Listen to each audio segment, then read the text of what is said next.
speaking of TPKs, let's begin. Yes, I'm ready. Okay. Last time when we left off, of course, you guys had defeated King Grawl in Cragmaw Castle. You are victorious. And you have rescued your good friend Gundren Rockseeker, which was your primary objective, besides finding the Phandelver mine. In addition to this, you've gotten treasure, which we've distributed, and you have taken a prisoner. This bizarre-looking creature is humanoid, has pale skin, no hair, and has these completely whited-out eyes. Both Gundren and this creature are unconscious at this point. Gundren, having using his last bit of energy to scream out to Schmigel, now is untied, but he's pretty much has fallen down unconscious. You go over to look at this poor dwarf and you realize that he has been badly tortured. He is still alive. Both of his legs are broken. He's got 2 fingers cut off in his left hand. He's got bruises and cuts all over his body. His eyes are swollen with being hit and tortured. And it's just a painful sight to see this poor guy as you untie him. So where's the medic? Haas, where are you? I think he's gone. Haas, although he's not here, does uses all the spells that he has to try to heal Gundren, but Gundren at this point is not waking up because of severe exhaustion, and he just needs some rest. Hey, poor lad. I must have been waiting ages for us. Doctor. What? I'm not a real doctor. Don't look at me. You are today. Okay, I'll do a medicine check. You're able to help bind some of his wounds. You're able to splint his legs, but he is so severely injured that he needs to be carried. I was going to say, I'll fashion a litter. I'm sure there's enough rubble here that there's some trees right outside the... is the field still up, or did it go down with the death of... The field appears to be something that is not related to even the creatures in it. It seems to be something innate to this castle itself. Okay. So the field is still up. It's still dark within the castle grounds. You drag the body of this creature in, and this creature, of course, is also unconscious. And you look at it, you haven't quite seen anything like it before. Yeah, I might want to bind her up a little bit better than this. This creature is, you do not identify a gender in this creature. The shape is neither male nor female, something like in between. Something unisex? Yes. The creature does not appear. The creature is not wearing any clothes in its natural form, and does not appear to have any gender organs. You kind of wonder how it reproduces. Probably doesn't. Can I try a nature check to see what exactly it is? I think this. What more appropriate would be a history check. Okay, Should I just do it? Sure. Ooh, sweet, Doctor. Wow, that's a really good history check. I'm all knowledgeable. What do you expect? You do know something about this creature. You can identify it, though you don't know much about these creatures in general. This is a doppelganger. You know that these are shape-changing creatures that can assume just about any humanoid form. And they are not very common in these parts.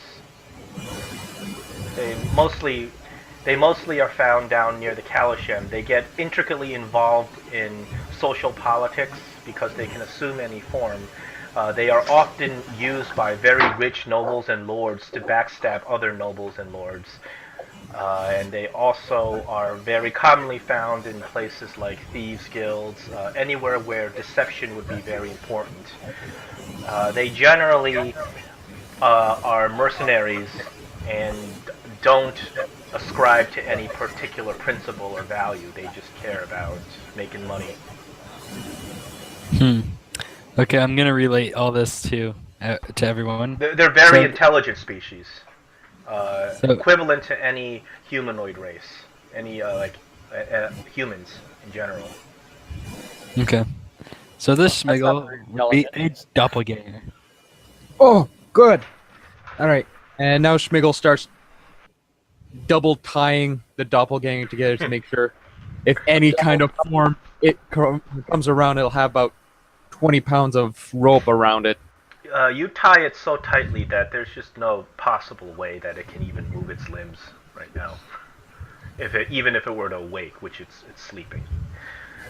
You guys survey this map you found off of Graal's body, and there is a clearly marked X right in the Sword Mountains, which is most definitely the location of the Mine of Phandelver, and surprisingly, it is right next to Phandalin.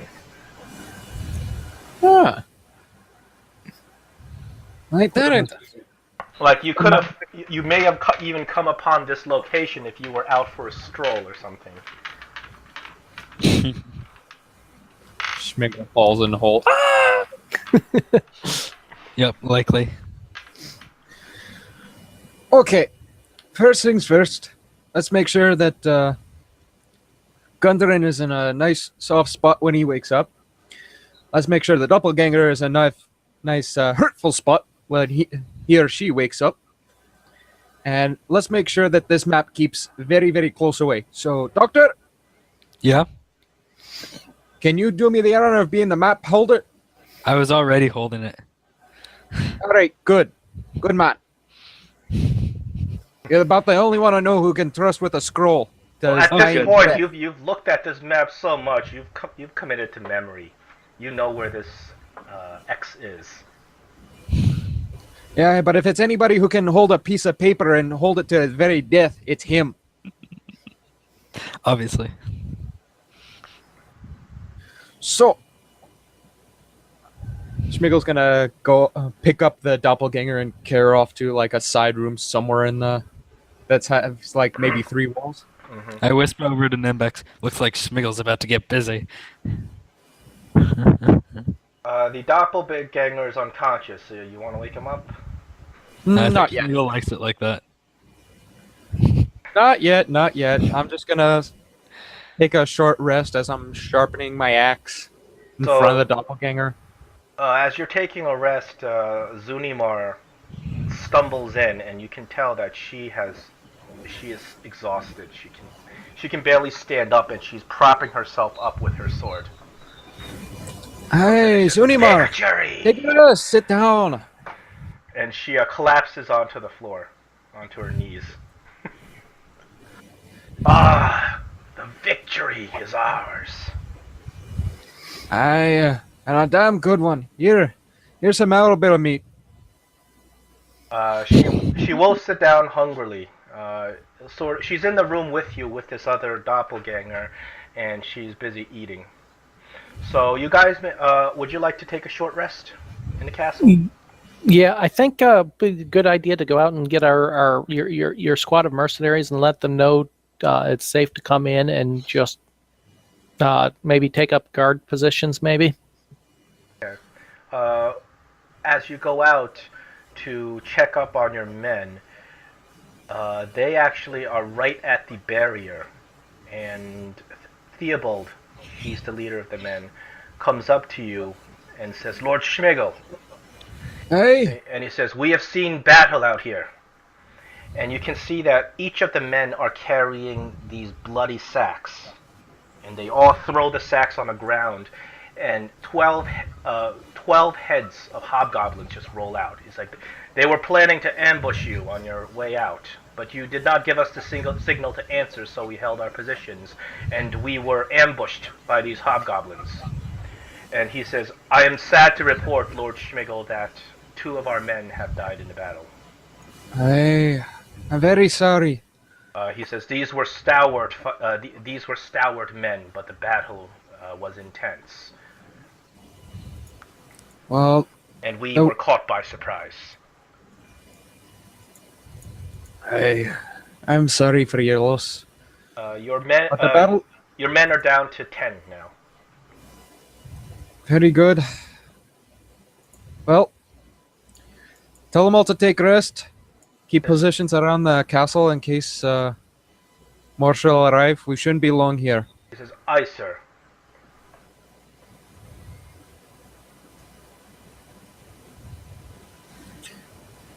Ay, to a loss. That ain't no... The doctor is completely beat from having used up all his spell slots, and he's gonna be taking a quick nap. He says, "Wake me when you're ready to leave." So, I don't Yep. know if you guys are going to be. You want to spend a full long rest in the castle? Oh no, What? we can take a short rest and then leave. Okay. Doctor's just taking a nap. And I'm gonna use my arcane recovery. So I gain back a total of... I'll take both my two second level spells back. Very good. So you finish the short rest, and after waiting more over an hour, the doppelganger begins to wake up. He wakes up, he looks down, and he notices that he's bound. And he looks at you, and he says, "I surrender completely. I am your captive.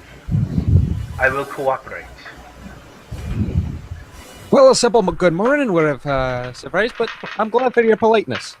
He knows that he is, because he's completely bound and he can barely take in a deep breath. You've tied him so tightly, so he knows that he's your prisoner. He says, "Whatever information or help that you need, I shall provide it to you. Granted, I am your prisoner." Aye, very well, very well. So, first things first.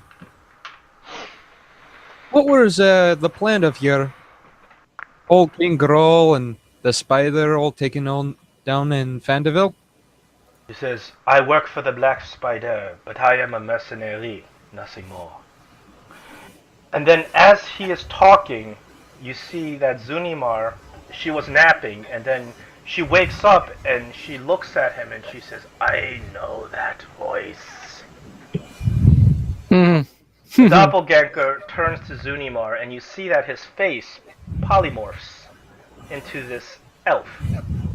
And it appears to be the elf that had been getting described. And Zunimar points and says, "Storadin!" And he says, "It is nice to see you again, princess." He says, "You will answer for your crimes." She takes out her greatsword, but she's still a little exhausted. It's wavering a bit as she points it towards him. Save your strength, Zunimar. He ain't going no... It ain't going no far enough sooner. She seems to be very tired, so she does back off and sits down, but she is giving this doppelganger the evil eye. 2 evil eyes, even. Yeah. So, it seems he had been causing a wee bit of trouble now, eh? "I work for my employer. I do what he asks, and he pays me a lot of gold." Much gold. And your employer is the spider, I assume. Yes. He calls himself the Black Spider, but his true identity is breathed in shadows. I do not know who he is. I have never seen his true face. I speak only to a shadow. Give me a minute. So anyways, how much money was he paying you? He paid me and my sister 6,000 gold. It is in her possession. She is in the cave, which is why I believe you need me, and you will not kill me. Zunimar says, "We will kill you eventually." What exactly did the Black Spider want you to accomplish with the Uthgar tribesmen? The Black Spider hired us many months ago to tell us to go to the barbarian tribes. He commissioned me to pose as a lord of Luskin and ask the barbarian tribes to raid a canyon that was controlled by the many arrow orcs. And Zunimar says, deception! He says, once the barbarians raided the canyon, the many arrow tribes were brought to war. And when brought to war, they were ready to bargain with the Black Spider. It was his brilliant plan, if I should think of it myself. Now the Black Spider has an entire horde at his command.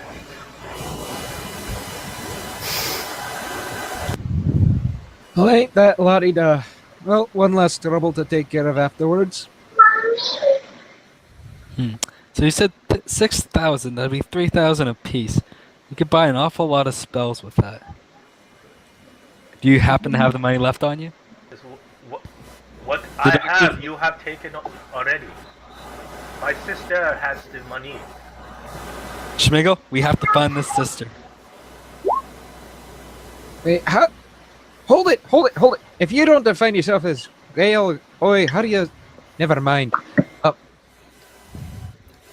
Anywho, Ray's got issues. I don't know if you see the text there. Yeah, Okay. I don't think I wouldn't try connecting with a phone or Oh tablet no. to roll 20. It doesn't. Oh. Even with perfect Wi-Fi, it's still, the tablets are a little quirky.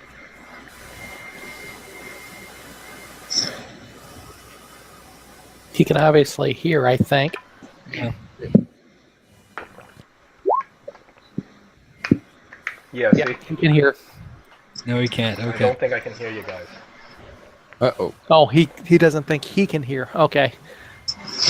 I misread Well, what he... that's fine. We'll continue, and we'll wait. He'll show up eventually, I guess. By the way, If that not, insight, you guys are down a cleric. Oh well. I guess I'll have to really become a doctor. by the way, that insight was for when you were saying that she didn't know what the Black Spider's name were. I'm sorry. What was that? Sorry, I might be having troubles with me, Mike. That insight check was for when the doppelganger was talking about the Black Spider's identity. Yes. You don't think the doppelganger does not appear to be lying to you. Okie doke. Well,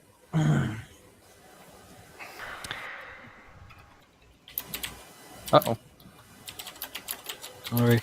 Anyways, Schmigel, I think we should bring Gundren back to Phandelver. You might be able to get some help there. And then we can prepare to go after that wizard. The doppelganger says. The doppelganger turns to you, Schmigel, and says, "You will need me to get into the mine, unless you are prepared to fight 250 orcs." Bring it on. I whispered that into Schmigel's ear. And how exactly can you get us in? He says, "I have been to the mine. I know the entrance. I know how the orcs patrol. I know when the orcs separate, and I know how to sneak in from the back." He says, I'm gonna whisper into Schmigel's ear. I think Gundren knew of a secret entrance that wouldn't have to interfere with the orcs. We should talk with him before we bargain with this doppelganger. I whisper back. It might be a good idea to keep her along anyways. Yeah, for now. But the we don't have to finalize anything for The now. doppelganger says, "You will see that you will need to know what I know, just as much as I need your mercy." I know the way of orcs. I know their patrol Okay. predilections. All right. Well, that takes care of it. Everybody, let's move out. There's nothing else for us to keep here except for danger. All right, you guys pick up and get ready to leave. You are heading back to Phandelver, I assume. Yep. Okay, you guys head south. It takes a couple of hours to get out of the forest, and it's nice to be out of that depressing dome of magic. You finally walk into the sunlight again as you exit the forest, and it's a very sunny, beautiful day as you hit the Tribord Trail. With just a turn of the corner, you're going to be home. But, of course, as you head along the Tribord Trail, right in front of you, down the road, 30 men come out. And they block the road. And you get down there, you look at these men, and they are the same idiots that stopped you before in regards to trying to get the gold back for Elvira from the doctor. Really? Again? One of them comes up and he says, "Oi! Oi, there they are!" And he comes up and he says, "Lord Schmigel, this time, you're not gonna scare us away. This time, we're gonna get the doctor." And then another one from behind says, "Remember, we gotta get him alive or we don't get paid. Like, we're gonna get the doctor, cause he done wronged Elvira. He's like, you're gonna pay us 3,000 gold, or we're gonna take the doctor with us." There's 30 of them, but once again they're not well armed. They look like a bunch of scoundrels from the slums district of Neverwinter. And one of them steps up, says, "Last time you hit me with your magics. Well, this time you're matched, because we got our own mage." Yeah, and they all celebrate. Okay, who's your mage? Oh no. Let me see, who is he? I'm jumping up on my feet looking around. Who is he? I can't see him. So they part, and then right in the middle of the crowd, there stands... Can we kill him? In the middle of the crowd, there stands a figure with a hood on, so you can't see who the figure is. And then one of them introduces the figure. He says, "From the darkest corners of the slums of Neverwinter, gifted with the powers of arcane at birth, he is cursed with immense power. I present to you Licentia the Horrible." And this figure starts cackling. It's a woman. Can I do a history check to see if that person actually existed? Yeah, you can do a history check.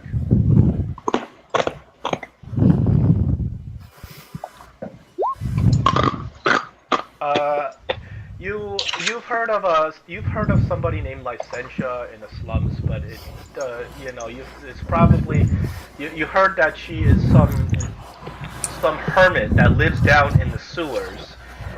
You didn't know that she knows any magic. You heard that she's a crazy hermit that lives in the sewers. This is the first time you've heard of her actually having any magical skill. Certainly she's not among anybody inside in the Arcane Tower, or anybody respected or known about that you know. Okay. I look over at the group. I'm like, okay, I'm not very intimidated by her, but if she can prove that she can cast a fireball spell at that tree, I point over at one, then I will consider your offer or going with you.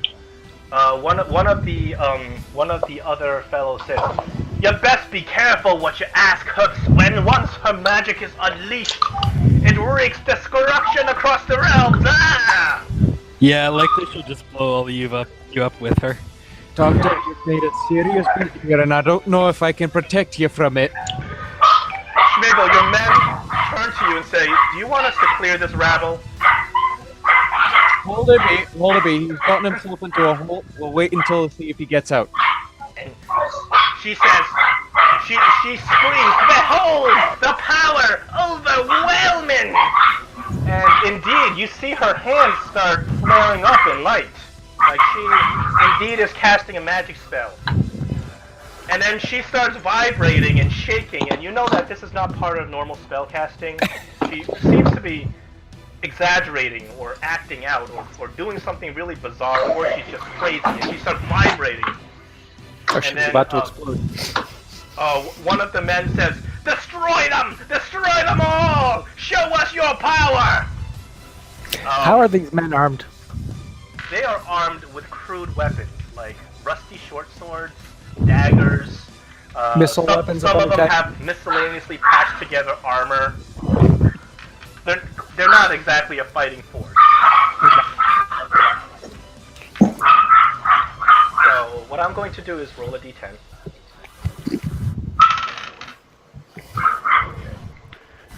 So as you see, she's just convulsing.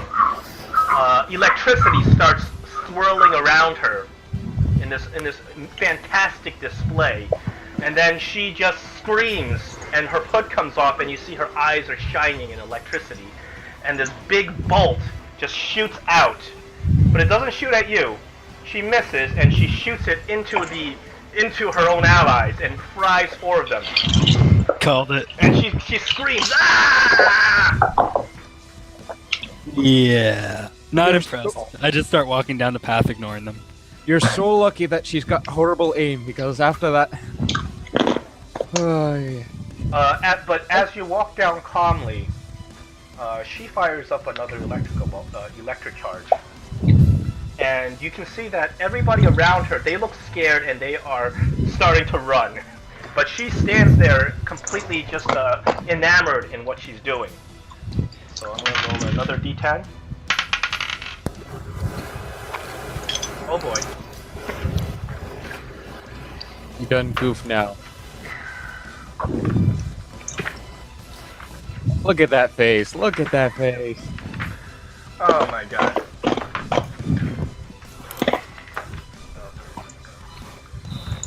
I gotta pull out this. So she hits you. Oh, really? Yes. I can't just use a reaction to teleport at the last second. Well, you said you're just walking down completely not caring because Oh, you're okay. not impressed. Oh, okay. So you're not exactly prepared for battle. I need. Well, what your reaction is going to be a dex save. Oh, okay. So is she casting actually lightning bolt? Yes. Oh, She dear. did cast. She killed 4 people in one shot. And she has multiple lightning bolts. This is her second lightning bolt. She's at least level 5 wizard, apparently.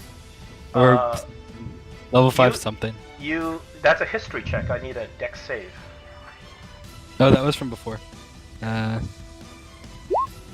Ouch. Oh my god. Are you ready for I'm this? probably vaporized. Oh boy. 33. Ouch. Oh! Oh! I'm gone. Are you dead or are you just dead? No, I'm just knocked out. Okay. So she just convulses and she shoots her lightning bolts, but right as you were walking right for her, the lightning bolts go straight and just you absorb the charge of the lightning bolt. It's just incredible power that just drops you to the ground. And she sits there and now her head is smoking as she just continues to just start convulsing. Everybody else, you may take She's action. too dangerous. Too dangerous to leave alive. I don't think she's in control of, and I attack. I had my bow out. Okay, that's a hit. I'll follow suit. That's 8 damage. Let me see if you break her concentration. You don't need concentration for lightning bolt. Well, she was casting something else. Okay. I'm not in initiative, but she was casting something else. I was going to say it doesn't seem like a lightning bolt. But Seems- everybody, you may take actions one after another. You broke her concentration as you land the bolt into her shoulder, and she drops down. She just completely all her magic just fades out of her hands, and she says, "Ah, no, my power is overwhelming." Okay, Your power is in control of you, it seems to me. Nimbex, you hit her. That is 4 damage. She's badly beaten up. Alright. I'm gonna take. Schmigel, do you want your men to do? Your men look at you and they say, "My lord, that I don't know who she is. That mage has just injured your friend. Do you want us to kill her? We must. I mean, she Yes. apparently is just insane. That hexer is not right to live. So All right, ready to go, men. your men, your 10 men, just all together put up their shields and gang up on her, and they surround her and they stab down. She has no save on that. She dies. And the doctor is very badly injured, having been struck by an incredibly powerful spell on the ground, unconscious. Just a sec, I want to roll a death save. I haven't gone to do one of those yet. Oh, sure, you can Well, for a roll while. that save. Now convince shouted them that he died. I shout at the rabble to disperse. Their wizard is no more. They have run the first time they were hit by the lightning bolt. Okay. They have just cleared out. They just gave up. They have no idea who they were messing with this Then I lady. go to the doctor and try to stabilize. Yes, that's enough to stabilize him. So the doctor has really taken a bad hit. He's got a nice brown and black hole through that yellow robe. I'm gonna have to buy a new one then. Well, you're unconscious right now. Sometimes I wonder, after all that learning and all that teaching, I wonder if he ever keeps life lessons or not.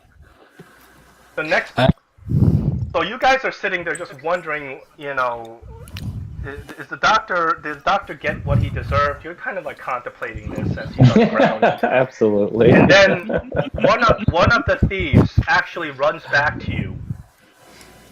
He looks at all of you and he says, "You watch. Next time, we're gonna get Tiny Tom." And then he runs away before you guys can catch him. One of your men tries to fire a sling at him, but misses. Oh, these rabble! When your Theobald says, "When we return to Neverwinter, we shall hunt each and every one of these rabble down and arrest them."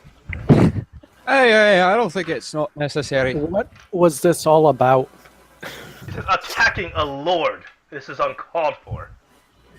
Aye, the doctor wasn't a lord, I was. But he is among your party. He is within your train, they call it. Oh, that I'm reminds, under your protection. that reminds me, you haven't heard the story of what the old doctor has been playing up to. Let me tell you once we get to town. I'll put the whole men on this one. I'm gonna wait to see how long it takes for me to have a wanted poster with my face on it. That'll be interesting. Well, she's not using any official channels to get to you. These are paid thugs on the street. Oh, I should hire the doppelganger to be me and go back to her. Let's see. Buy a spell. I don't think you can even afford that. Hire a doppelganger. Maybe his life is worth it. Okay, so you guys are now carrying 3 bodies back down to Phandalin. As you make it back to town, you bring everyone to the inn where everyone can be put on a. People can be. Zunimar can get some rest. The doctor can be laid on a bed so he can get some rest. And of course, Gundren's severe wounds can be addressed. And Darren Eldermath comes over to help with dressing some of the wounds, as well as anyone in town to help. And then Illustra comes in, seeing that the doctor has been just devastated by some really foul magic. And she looks at you, Schmigel, and she's like, "What did he do to get this?" It's like, surely you were not beaten in battle, otherwise the rest of you would have suffered grave injuries like he has. Aye, the poor doctor was only harmed by the one great force that binds us all. Pubis. Karma. She says, I discuss with the lore masters every day my decision to accept him into the Harpers. But give him a chance. I believe that deep inside there is a man, an elf, who can do great things for the nation. He says, this is an elf that can change the world, if only he can see beyond these frivolous pursuits. She casts Cure Wounds on the doctor, and then she walks out. And the doctor, you wake up. You know, Lestra, back in old mining town, we'd look highly upon those who could see diamonds through coal. Don't know what that means. The doctor wakes up. Oh boy, that was a nice shot. Got my heart pumping. Where is she? I'm ready to go for this too. What's next? Wait, where am I? Back from the land of the dead, or close to. Anyways, I'm starting to bounce around again. I'm full of energy. Too much electricity, I guess. All right, lay down, lay down. You got taken a good shot to the heart. Oops.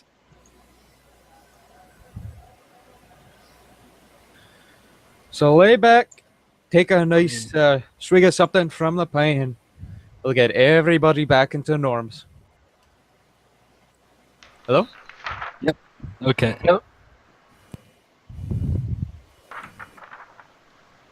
We're probably taking a long rest, I guess. Once we're back in town. Oh yes, you may. You may take a long rest. Take a long rest and recharge after that terrible battle.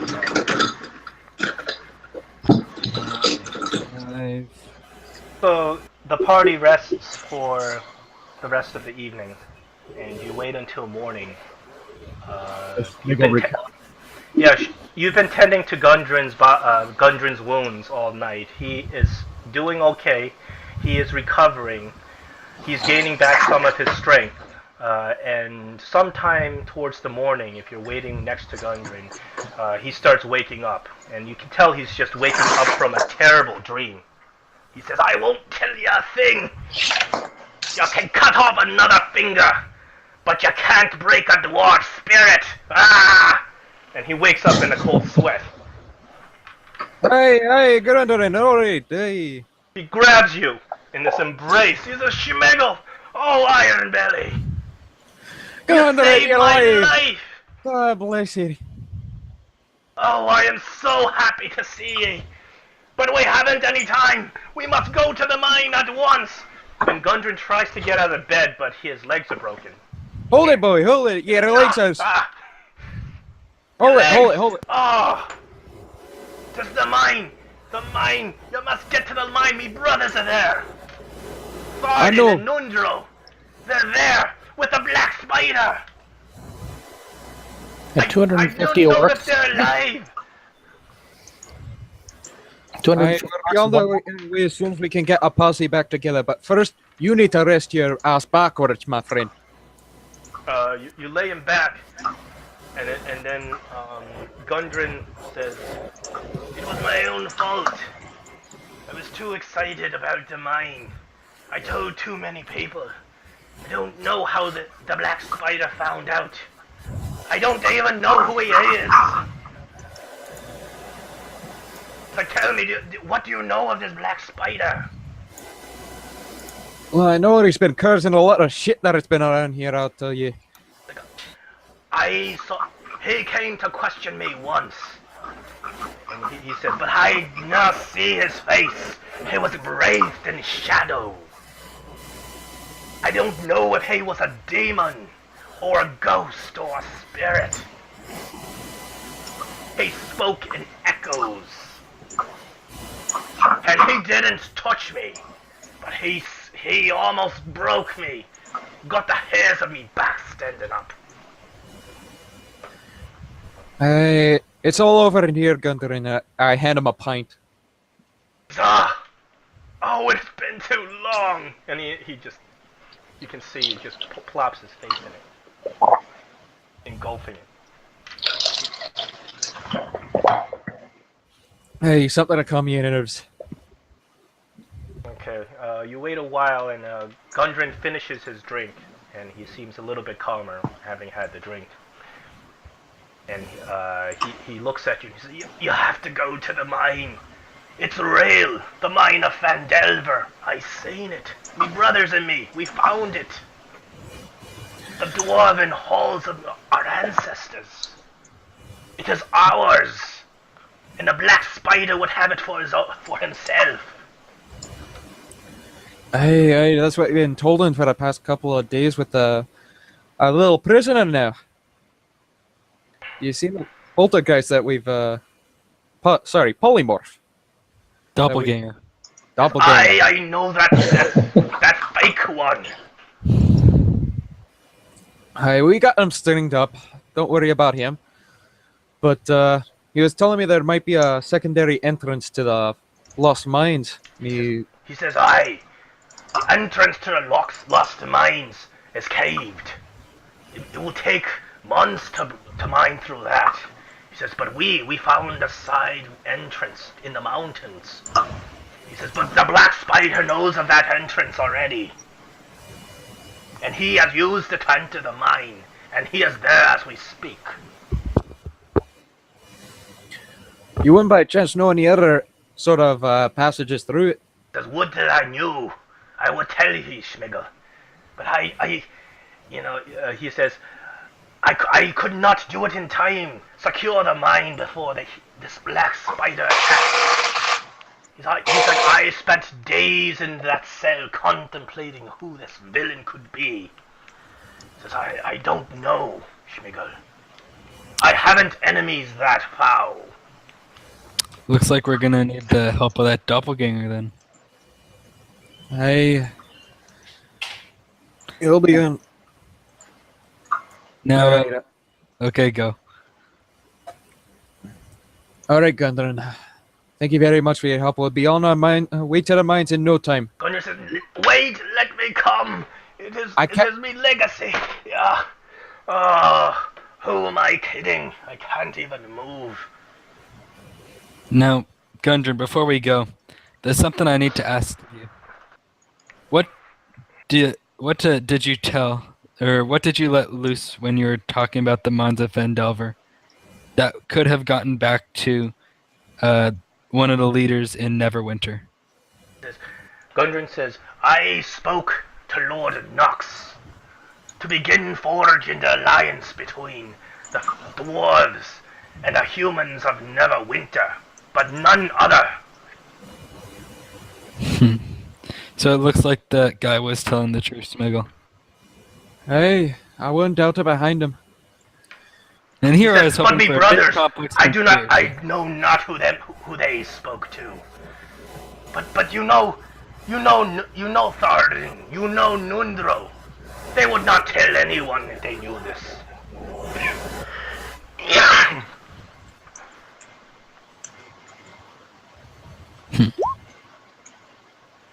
Schmiggle's gone. Okay. Yep. Schmiggle's off to the mine already. Yeah, he's just gone. Well, let Schmiggle have a head start. Alright. So, alright, Gundren. We're gonna head off to the mine first thing in the morning. Meanwhile, we'll all get some rest. Who is this Lord Knox that he was speaking of? Sorry about that.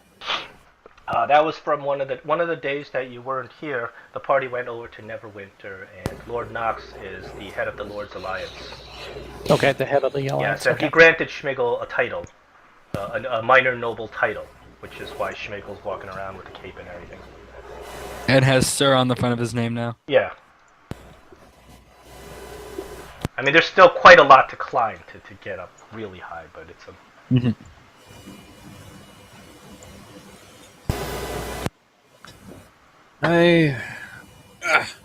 Humans and their titles.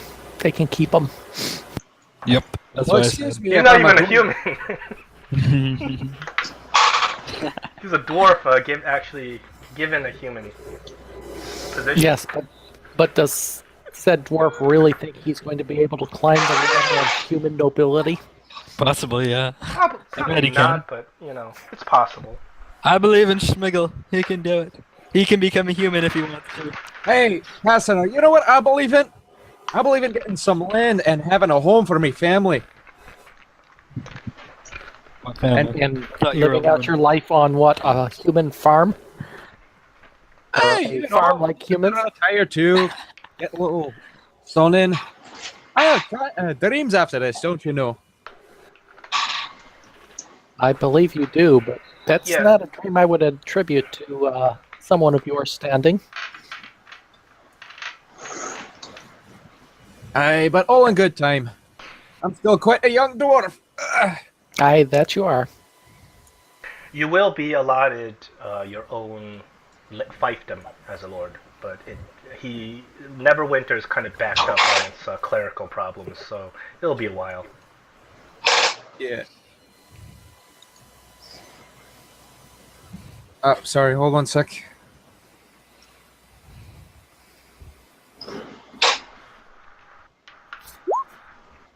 Yeah, I made my death save. You don't have to death save anymore. You've been healed. Yeah, but he made one. He's happy. I'm happy now. I'm alive. He might have, if he failed it, he might have just died on the spot. Yeah. Had a heart attack. You really have to fail. Either you have to crit fail one and then fail again, or you have to fail 3. This fail 3. That I know. Or you could crit fail and then you die. Okay. No, if you crit fail, you get it counts as 2 failures. They really want to put the biggest possible buffer before you die. Takes away all the danger. It does. So you have to really come up with maybe some home rules or creative things if you really want people to die. I'm not that interested right now, To die from someone like that would be kind of embarrassing. And I prefer to kill you with a major boss like the dragon if I had to kill you. Right. Just so you know, if you kill me, I'm just gonna make up that dragoon character right here and now and just play that. Well, it depends on what you're doing with the dragoon character. Because if you make up or change the rules and you're not paying attention to the balance and you're kind of exploiting something, I may have to just say, oh well, you can't play that anymore. You have to reskin another class or something like. You can't use that rule. If it turns out things are just looking like they're getting exploited, we can't continue with that. We really need to wait for the DMG to come out. Yeah, you learn the rules before you break the rules. That's how it is. You can't break what you don't know. Yeah, Okay. So let's play through this game. We'll try to get all your characters to high levels so we all are experienced, and then we can figure out what we can do to change rules or come up with different new things or house rules. Because this rule set is in its infancy. It's been around for less than a year. Okay, let's play. Schmigel's back. Okay. All right, Schmigel, are we back? Yes, I am. Sorry about that. Okay. We're ready to continue. Okay. So I assume we're like at the tavern right now, or You guys are at the inn. look at Toblin. Toblin, you mind being a friend and sending a cast up to Gundren up there? He sounds like he could use it. Toblin nods and takes the provisions upstairs. Alrighty. So it looks like we've got hell or high water to talk to that shapeshifter. What was that name again? The He doppelganger, Never even told you the name. Its name. the deceiver, the doppelganger, the shapeshifter. Doppelganger, that was it. Trusted. These things have too many names. He, of course, you guys have put down in the jail with the other prisoners.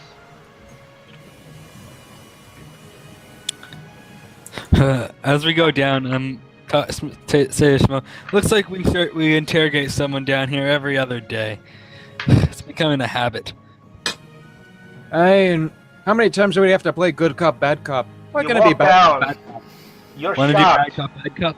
You guys are shocked. You look to the cell to the right. That man that you interrogated previously has hung himself. Looks like someone couldn't take rejection.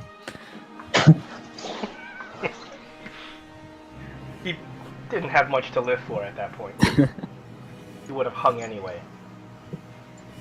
Well, that's the But end of that. The doppelganger is sitting quietly in his cell, patiently. So, And you mind see as he's changing different forms just at will. As he's Oh, he's do me sitting in a next. chair. I And tell he- him to do me next. He does change into your form, but he doesn't look exactly like you. There's something a little bit off. For instance, his facial features don't wrinkle as well. So somebody who's really keen would be able to figure out there's a difference between him and you. Now don't I look dashing, eh? Hey, Schmigel? Good looking doctor. Just needs how did you get so full of yourself, I wonder? Anywho. So, mind if we ask you your name so I don't have to keep calling you a shapeshifter, doppelganger, He says my danger name. person? He says my name is Verith. Billy, Billy. Verith. Verith. Got it. That's a lot of V's. Now then, Verith, could we probably have a little conversation and maybe we can all get to a deal that we can all profit from? He says you have my complete cooperation.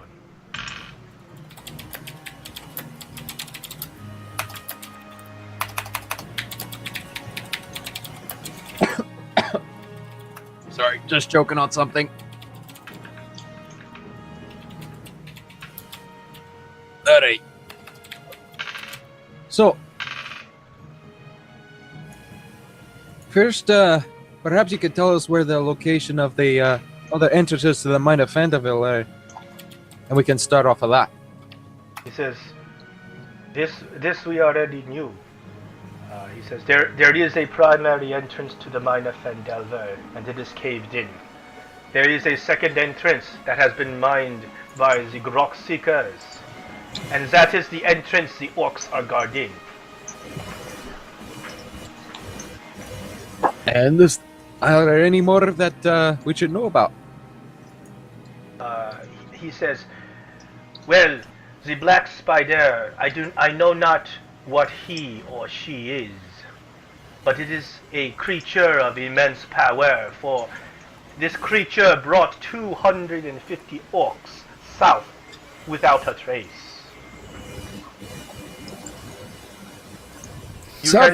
You can check the roads. You will know it is true.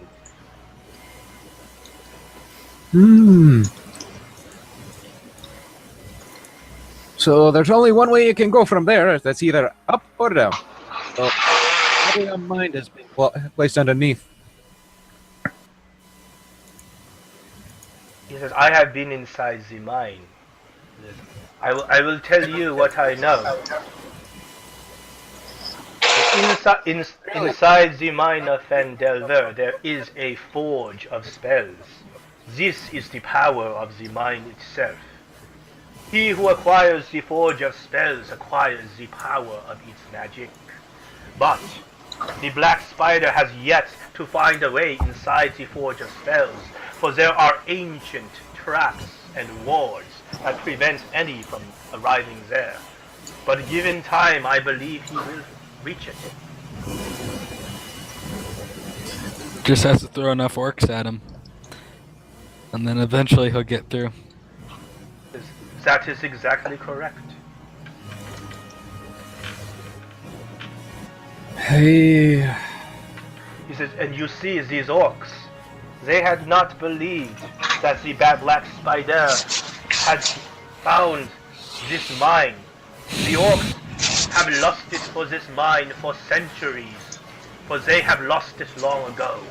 And when they had it, they were a powerful menace to the realms and swept across it, destroying all in their path.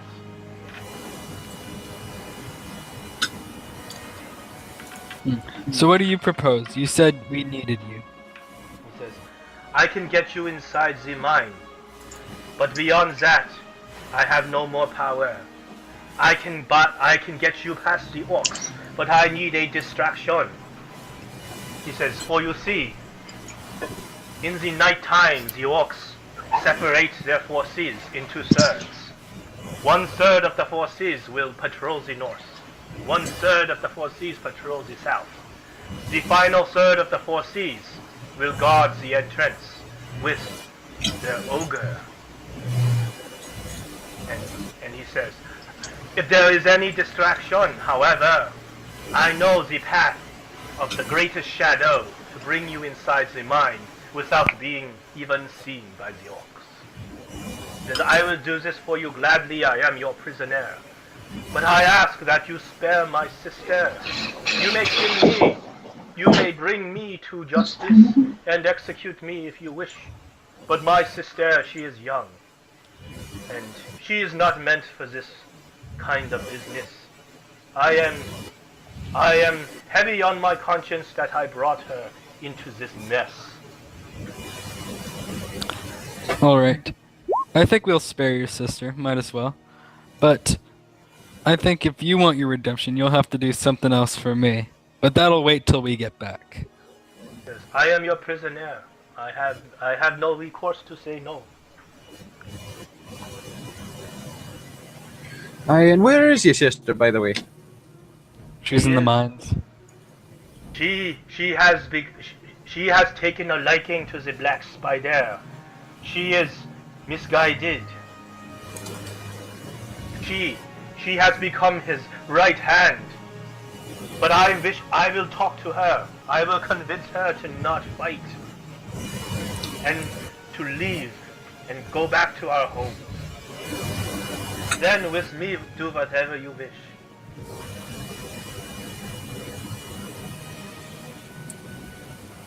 Alright then.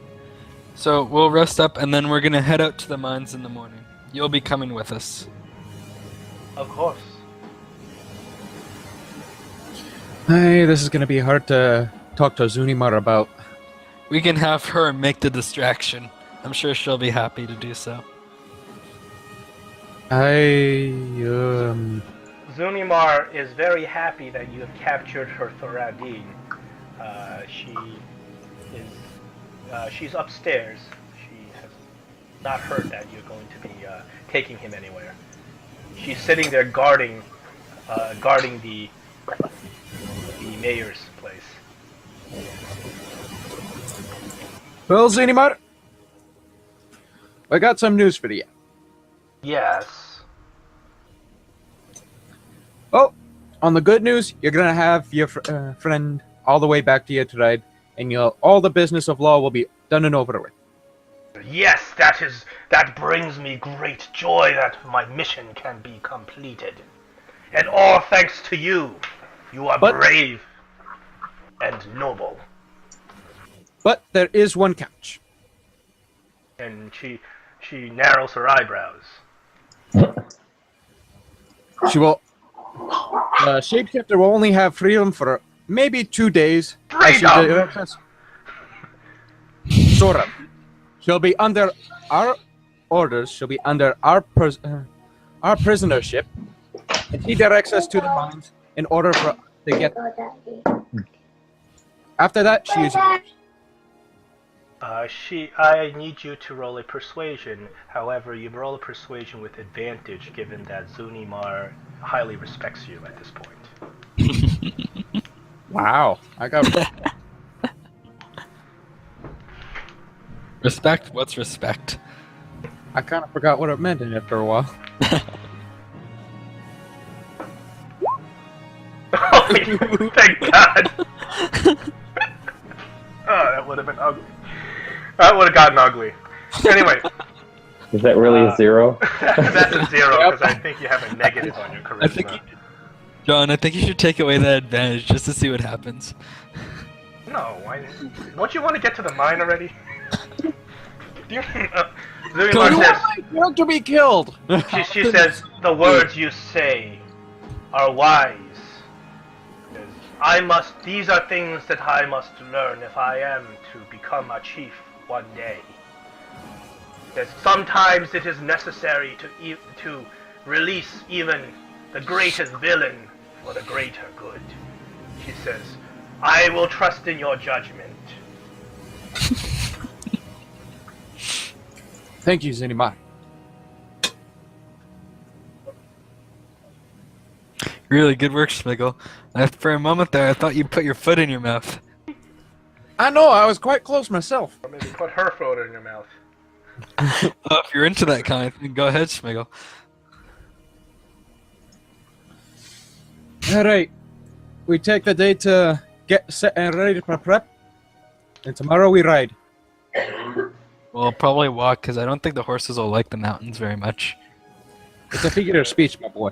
You take a day doing preparations and resting up, and the night before, you guys are at the inn, or you're at the mayor's house, and you have a table cleared out and a map on the table, and you're all standing there surrounding the map, coming up with a battle plan. And Zunimar turns to you and says, You have helped me much, where none other in this land would have given me this respect. Others in this land have cursed me and called me orc and savage, but you have helped me. She says, now it is time that I repay this favor to you. She says, it is clear that what has happened to my tribe is not the sole responsibility of Thoradin, but he who commands Thoradin, and this man must be stopped. She says, I will help you in the best way that I can, for you see, I know orcs. I will create your distraction. No orcs shall be paying attention as you sneak. And she says this kind of, oh, like she doesn't even know what it is. Sneak into the mine, so you may defeat the greater foe. Your battle strategy is sound. Hey, thank you very much, Sunimar. This means the entire world to us. Okay. I did my summon, by the way, to get Okay. my dragon back.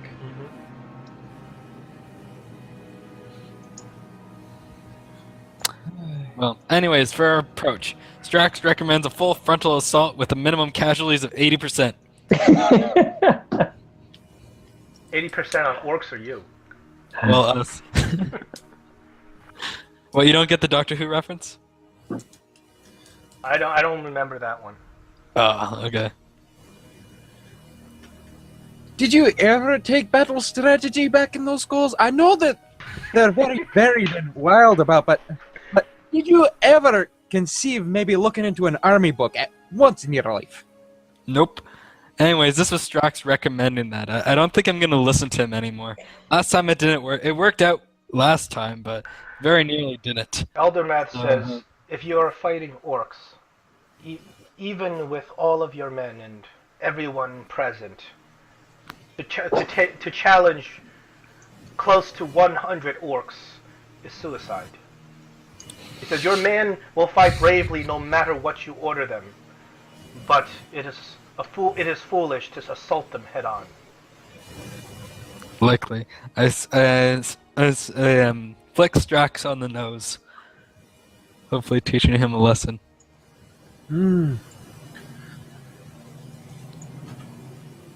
It's been a while since I felt orcs.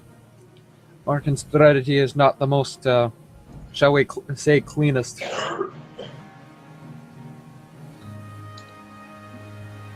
I guess Zunimar didn't hear that. She did, but she doesn't consider herself an orc, even though she's half orc. She's trying to... You notice, all this time you've been talking to her, the thing that upsets her the most is when you call her an orc. Yeah, it gets her really angry and raging. So, Eldermath, what do you suppose is a good strategy? I'm trying to remember back. He looks at Zunimar, and then he thinks for a second, and he says, I don't know how brave you are, or how you are to distract the orcs, but if you walk in there alone, you will die. And Zunimar says, if I die, then I die gladly. And he says, how about you command Lord Ironbelly's men? In that then you at least stand a chance.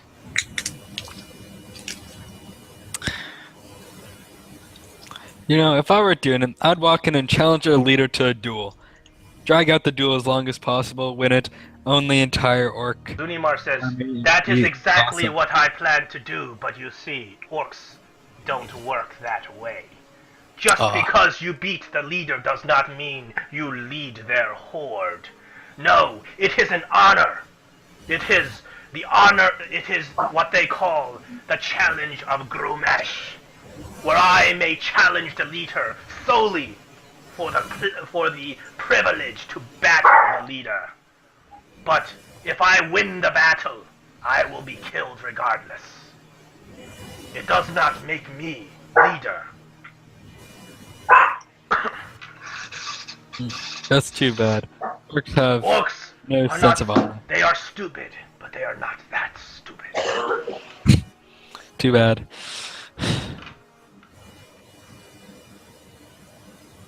Well then. Do you think you could at least create a distraction? I most definitely can. Then For do to that. see a challenge of Grumesh is a great privilege, and all the orcs will wish to see it. And you will have the arms of my men behind you, too. That'll help out a wee bit. She says, I do not wish to lead your men into a battle that we cannot win. But suppose you do it. He says, if we can defeat 80 orcs with 11 men, then it would be of great glory. Tempest himself would shine upon me on that occasion. If only I could drop a mountain on them. That would solve everything. That isn't around the realm of disbelief. No, I'm pretty sure I could do it, but just not yet. One day I'll drop an army on I'll drop a mountain on an army of orcs. That'll be the day. How about an avalanche? That could work. There's no snow down there, unfortunately. No, but rock slide.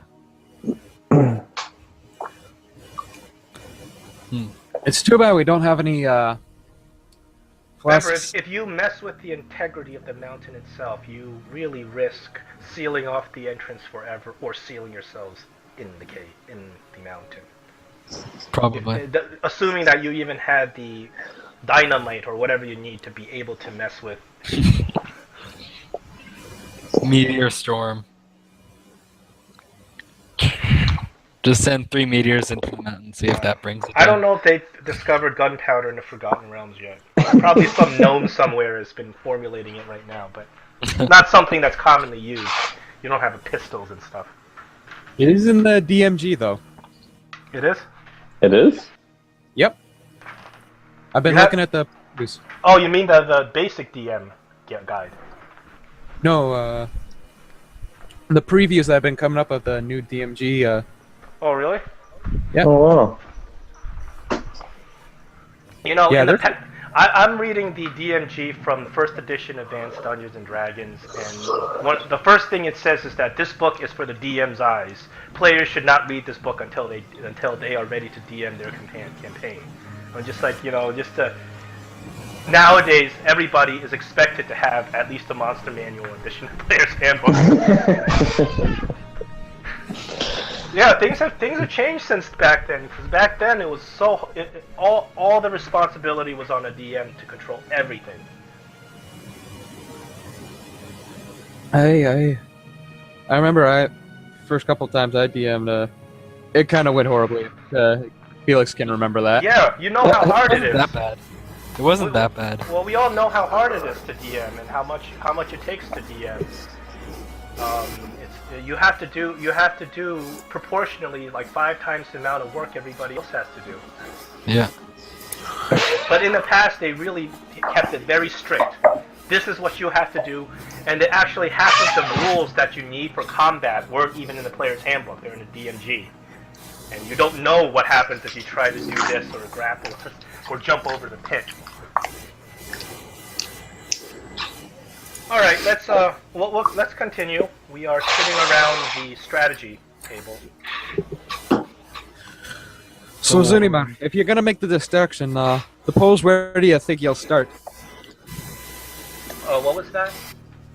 Zuniman, if you're gonna make the distraction, where do you suppose we should start making the distraction, in which direction? He says, when I invoke the challenge of Grumesh, we will battle in the middle of the field, in the largest space, and the other orcs will surround us and witness the spectacle. They will not pay attention to anyone sneaking behind. So that'll happen, what, around here? I'm trying to draw on the map. Yellow. Yellow doesn't show that well. Oh, No. It's relatively, it's going to be right at the entrance. Oh, okay. She says, It would help. She says the orcs, if they are charged to protect the entrance, I do not think that they will be drawn to leave very far. But they will be distracted enough where you can sneak in. It would help to have a bonfire, perhaps, in the fighting arena. Or perhaps a few traps? That might raise their suspicion, but if you could arrange light to ruin the night vision of the enemy. He says, indeed. I can't summon the sun yet, so...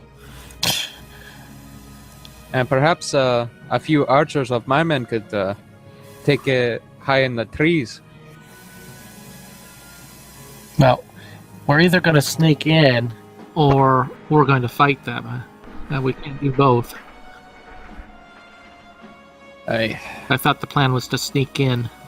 Yep. Of course, once in, how do we get back out safely is the other... Well, they said there's a whole vault of magic weapons. Derek Eldermath says, I have already sent word to Lord Knox. Says, with this many orcs in this region, it deserves a full militia.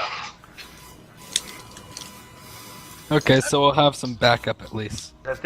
He says, the minute they arrive here, I will tell them to come meet you at this location. How many days away do you think they are? I do not know. I just sent the letter off today. Oh dear. Okay, that'll be at least a couple days then. Before they get here. What is it, like 3 days for a messenger one way, or something like that? I forget exactly. This is a messenger on a fast horse. It'll take a day. Yeah. Oh, okay. And then if they come back all riding... If they're all like cavalry riding back down, then it'll take probably another day. You better hope they don't meet any crazy sorcerers on the road and get hit by lightning bolts. Probably These roads are really not that safe Coming to the anymore. hills.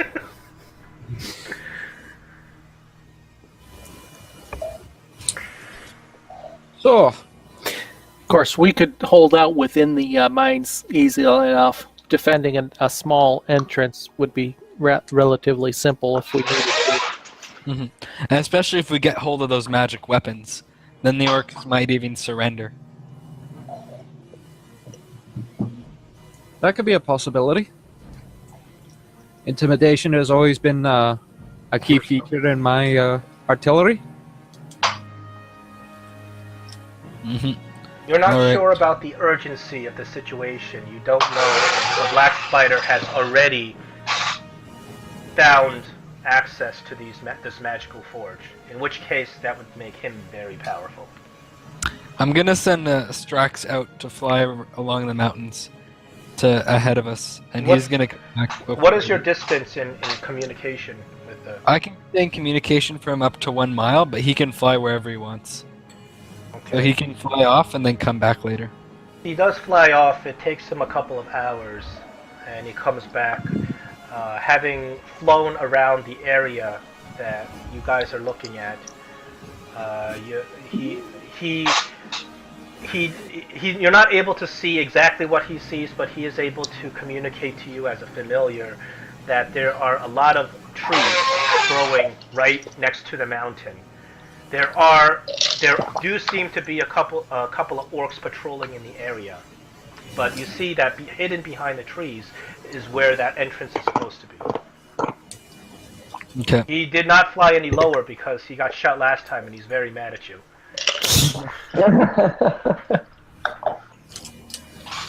Smart. I don't blame him. Yeah, I'm never listening to you guys again to do with my familiar.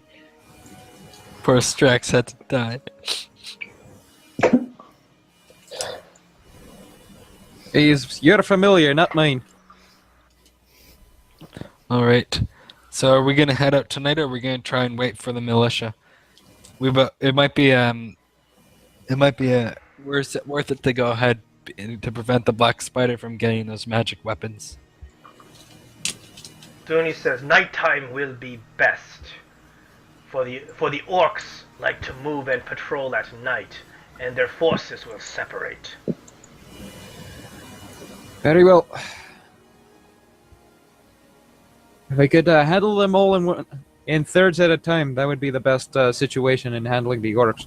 But we will do our best to sneak in while they're distracted.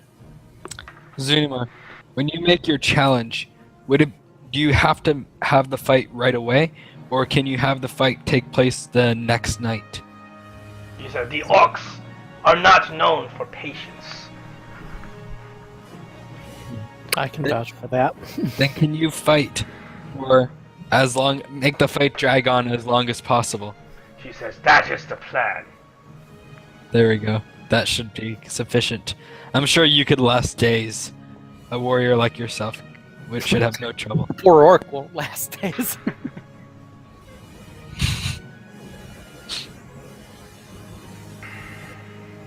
So are you all in agreement with the strategy?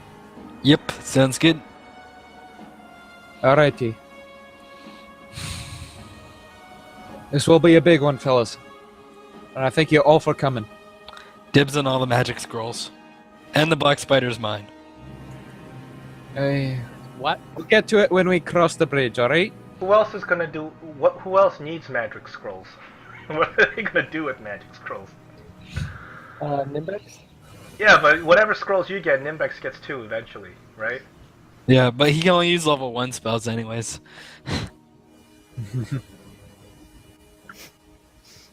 As you guys conclude your strategy, and you dismiss and you start the battle, or not start the battle, you start the preparations for the travel. Behind you was an empty chair, and Alestra appears on the chair. Oh, well, hi there, Lestra. Fancy seeing you here. I heard you came by when I was injured, but I haven't had the chance to come see you yet. He says yes. She says, your plan sounds like it's well thought out. Not really, it just seems like it could work. She says, do you even know what you will be facing down there? Not quite. I figured whatever it is, I'll just burn it to cinders. Says that may not be always the best way to think of things, especially when dealing with ancient arcane magics. No, that I'll just take. Some magics are not there for the taking. Maybe you're right. Well, I'll see when I get there. You don't know until you try. I give her a wolfish grin. Oh, I am doing a small refresh. I don't know. Is everybody else having slowdown?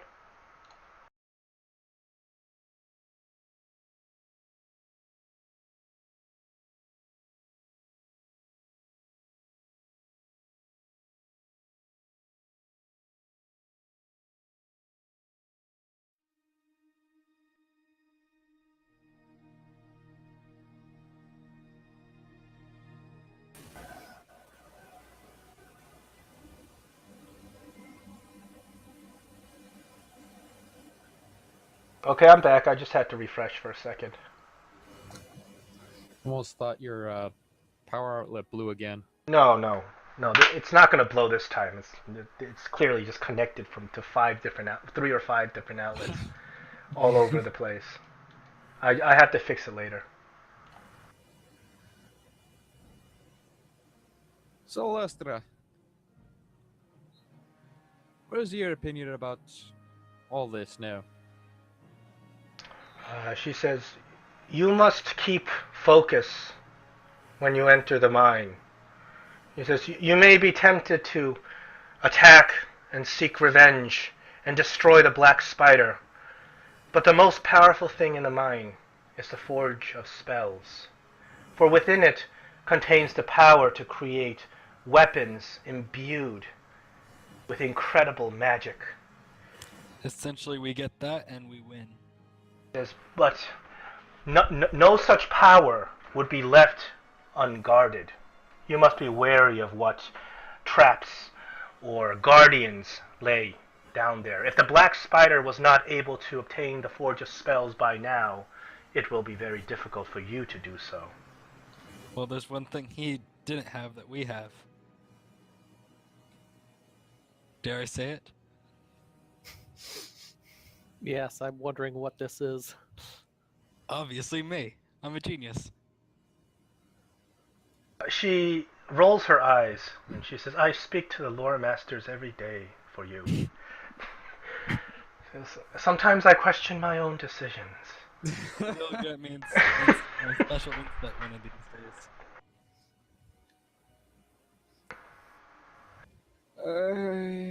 She Smiggle says, just If you're face not palm. careful, we won't says- have anything the black staff doesn't also have. she says, "You would be wise to No, take." the black spider. She says, "You would be wise to take me with you." Oh, you want to come now? Of course. This is the Mine of Phandelver we're speaking of. Just to witness something like this is incredible. It is something that exists only within legends until now. Well, Can what do I you do guys have to say? Can I do an insight to sense ulterior motives? Oh, she obviously has an ulterior motive. Sure. She probably has 2 or 3 of them. No, what exactly it is might be something different. Let's see. Insight. There we go. You are not able to sense whether or not she has an alternative motive. She has the best poker face you've ever seen. You don't get a sense that she wants to betray you or anything, of course.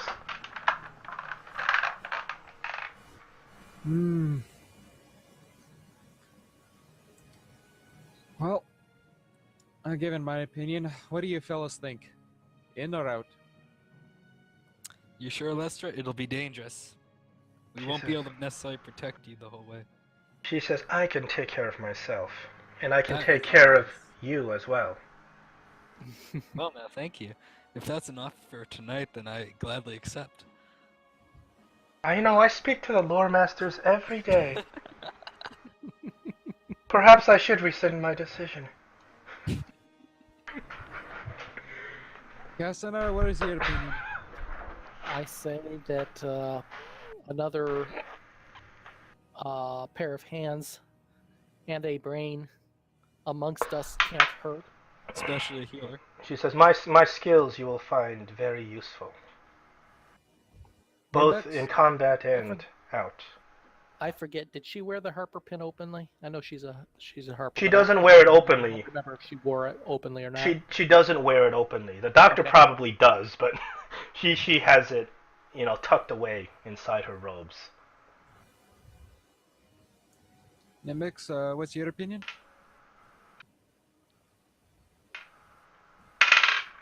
Uh-oh. Did we lose him? He says yes, I bet. I haven't heard anything from Nimbex in Oh, a while, he's typing. actually.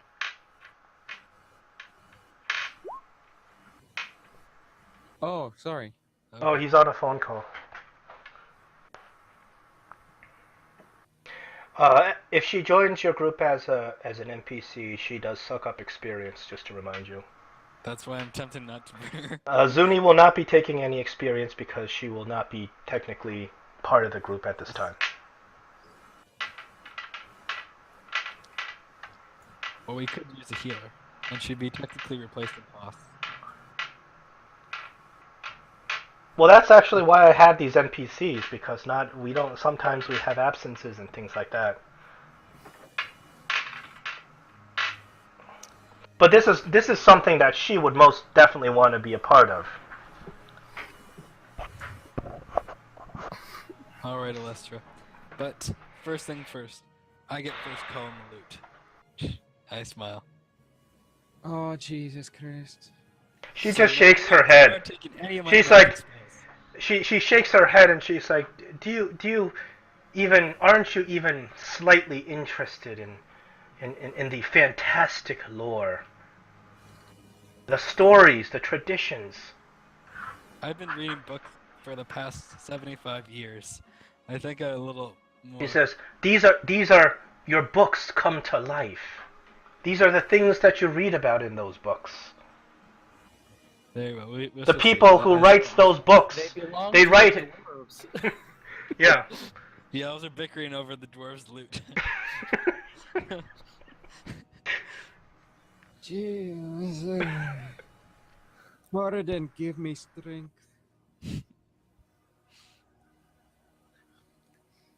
So for now, we'll say Hoss is coming along with you, but he won't be doing anything until he shows up, of course. He can go with Zunimar for the distraction.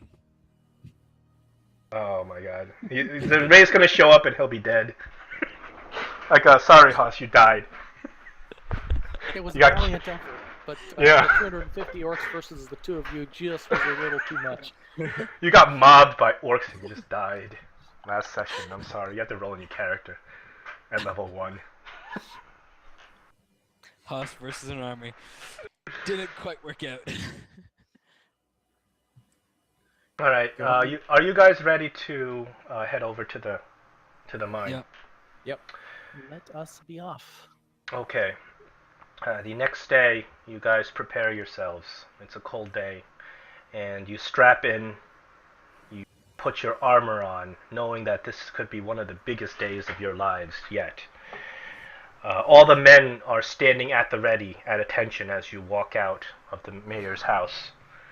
And everyone is ready. The Zunimar gives your men the order, and they follow her into the hills. You guys follow shortly thereafter. Now, how do you want to bring along this doppelganger dude? Tie it to Schmigel's head.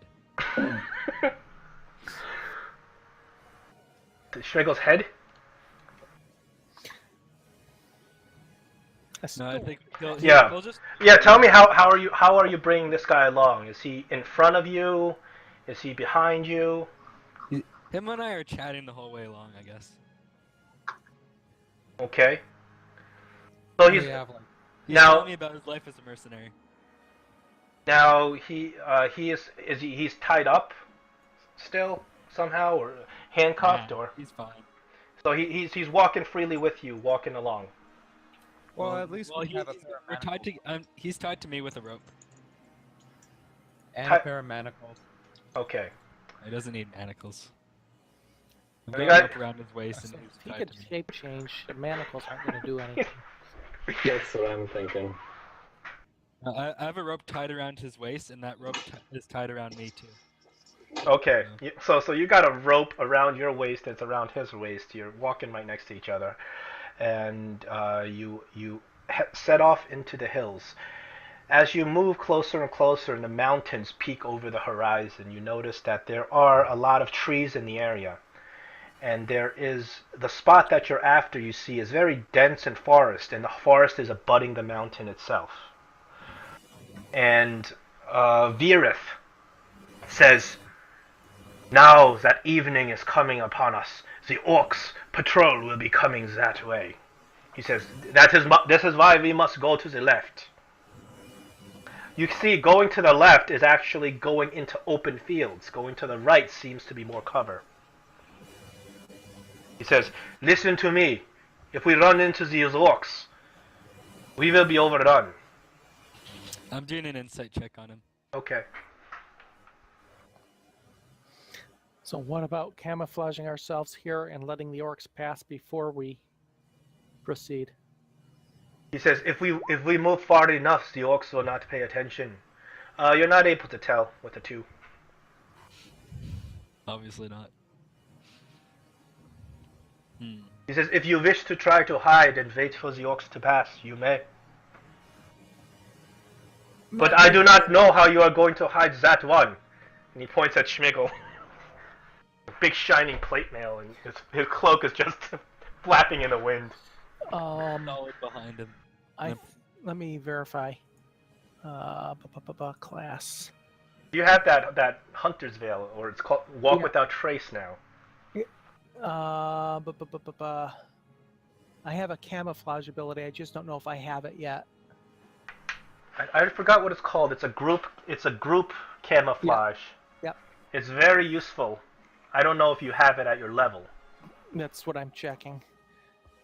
I need the light. One moment.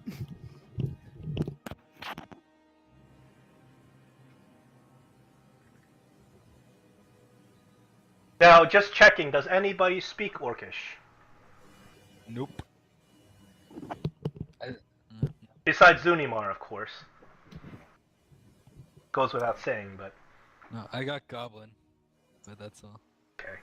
No, hide in plain sight is the one I'm thinking of. That's a level 10 ability. A little far off. This. Isn't it called, it's called Pass Without Trace, I think. Let me check it for you. Was it a spell? It's a ranger spell. Yeah, no, Pass Without Trace, 2nd level. A veil of shadows and silence radiates from you, masking you and your companions from detection. For the duration, each creature you choose within 30 feet of you has a +10 to stealth, and can't be tracked by any means except magical. That's a level 2 spell. He only has level Yeah. 1. yes. Oh, you're talking about spells? Yeah, no, I don't have it. There's a level 10 skill that allows me to do something similar without magic, using actual natural. Just natural. I can still. Let's see. If this is a regular patrol route, they should leave signs of passage. So I'll try to search that out, find out what their normal Okay. patrol route is. Alright, survival. You're breaking up a bit, Castaner.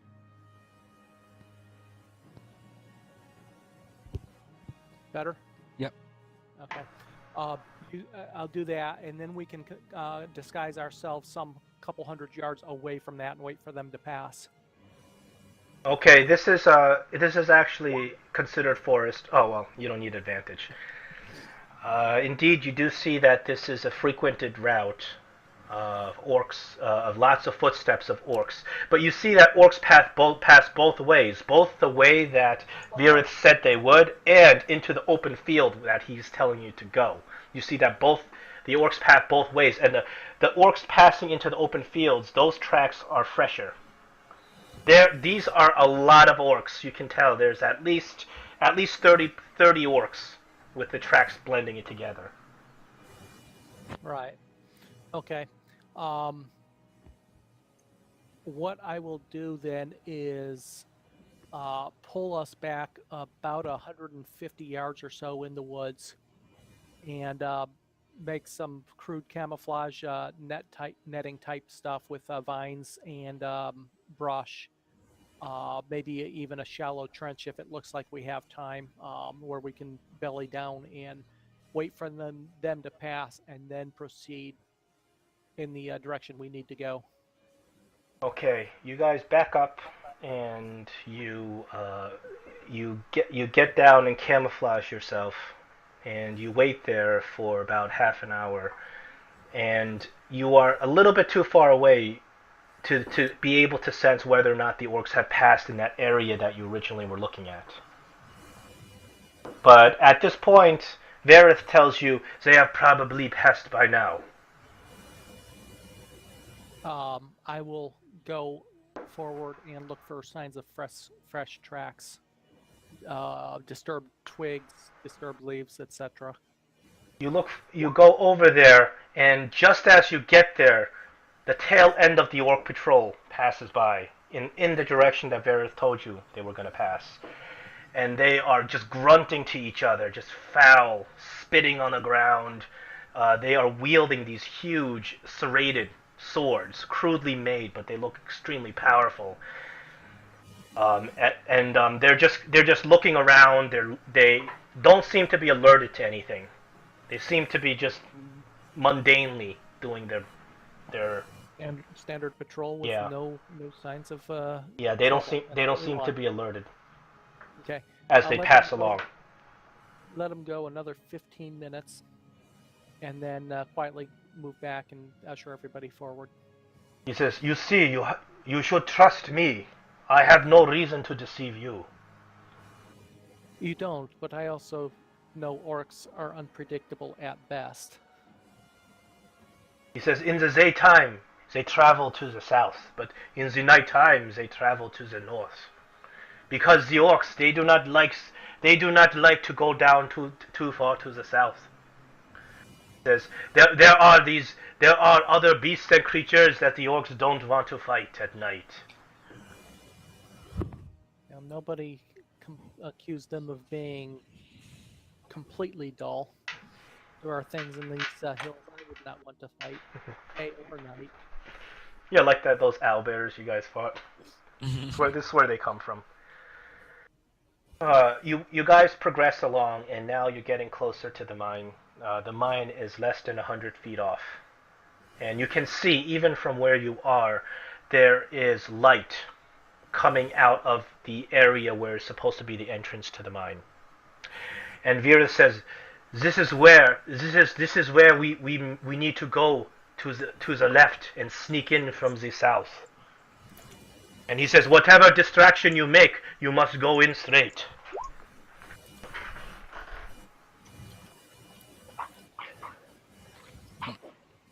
Alright, so now we just have to wait for Zuni's distraction, and then we can go in.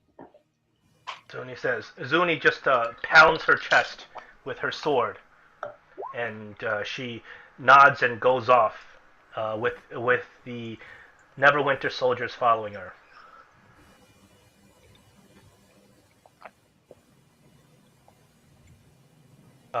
Virith motions for you to go south and around and come up to the entrance from the south.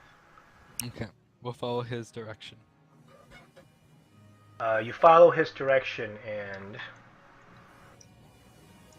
as you get closer and closer to this orc camp, now you can hear the orcs, and they are just extremely blatantly loud, rowdy, screaming and yelling. There's fights breaking off here and there.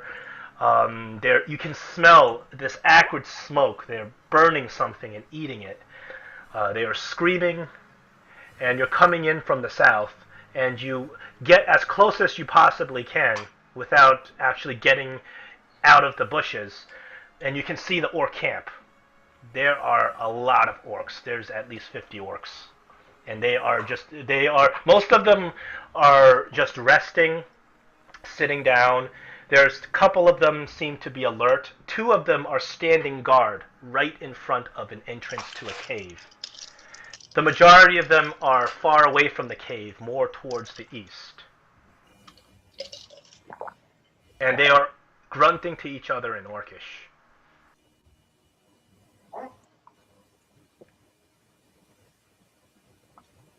Zuklach, Zuklach Bach. Nobody speaks Orcish. Yeah, I know what that means. I thought the doctor did.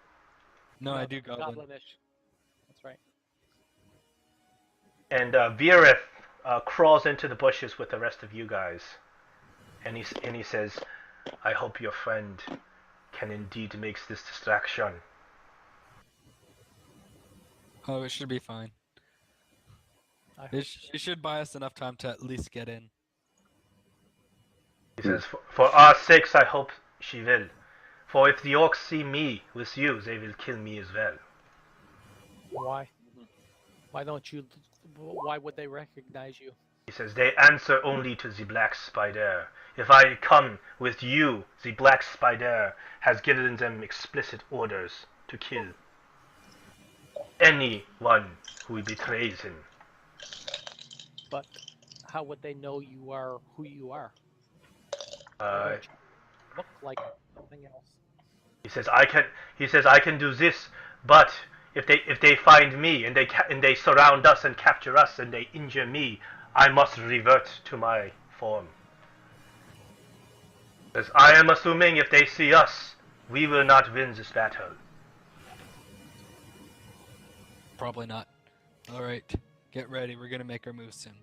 Okay, you guys are still hiding in the bushes. There are two guards right there, and they are standing at attention at the mine. These two guards seem to be paying a lot more attention than all the other orcs who are just making noise and being rowdy. Do they seem like normal orcs? They seem like the other orcs, but they seem to be busy, like they're working. The other orcs seem to be just recreational time. They don't look like an elite group. No, they don't look like they're better armored or anything than the other orcs. So you guys are still hiding in the bushes. Do you want to wait here? Or do you want to try something as the orcs are? Wait till Zunimar makes her move. Okay. Then we go. I really wish we had Ray here so they could cast silence over one of the orcs and we can maybe take out one silently. We have a silent scroll that we That sleep spell worked pretty well last time. It's not strong enough to take out an orc. They have too much health. Unless we're somehow able to double up our sleep spell and have it stack. If both of us I cast it could at certainly once. move forward. I could take one out quickly and quietly, but I couldn't take out two. Silence would be good once the distraction starts. Where is our... What do we have for potions? We use the invisibility. Do we have anything else along that line in potions?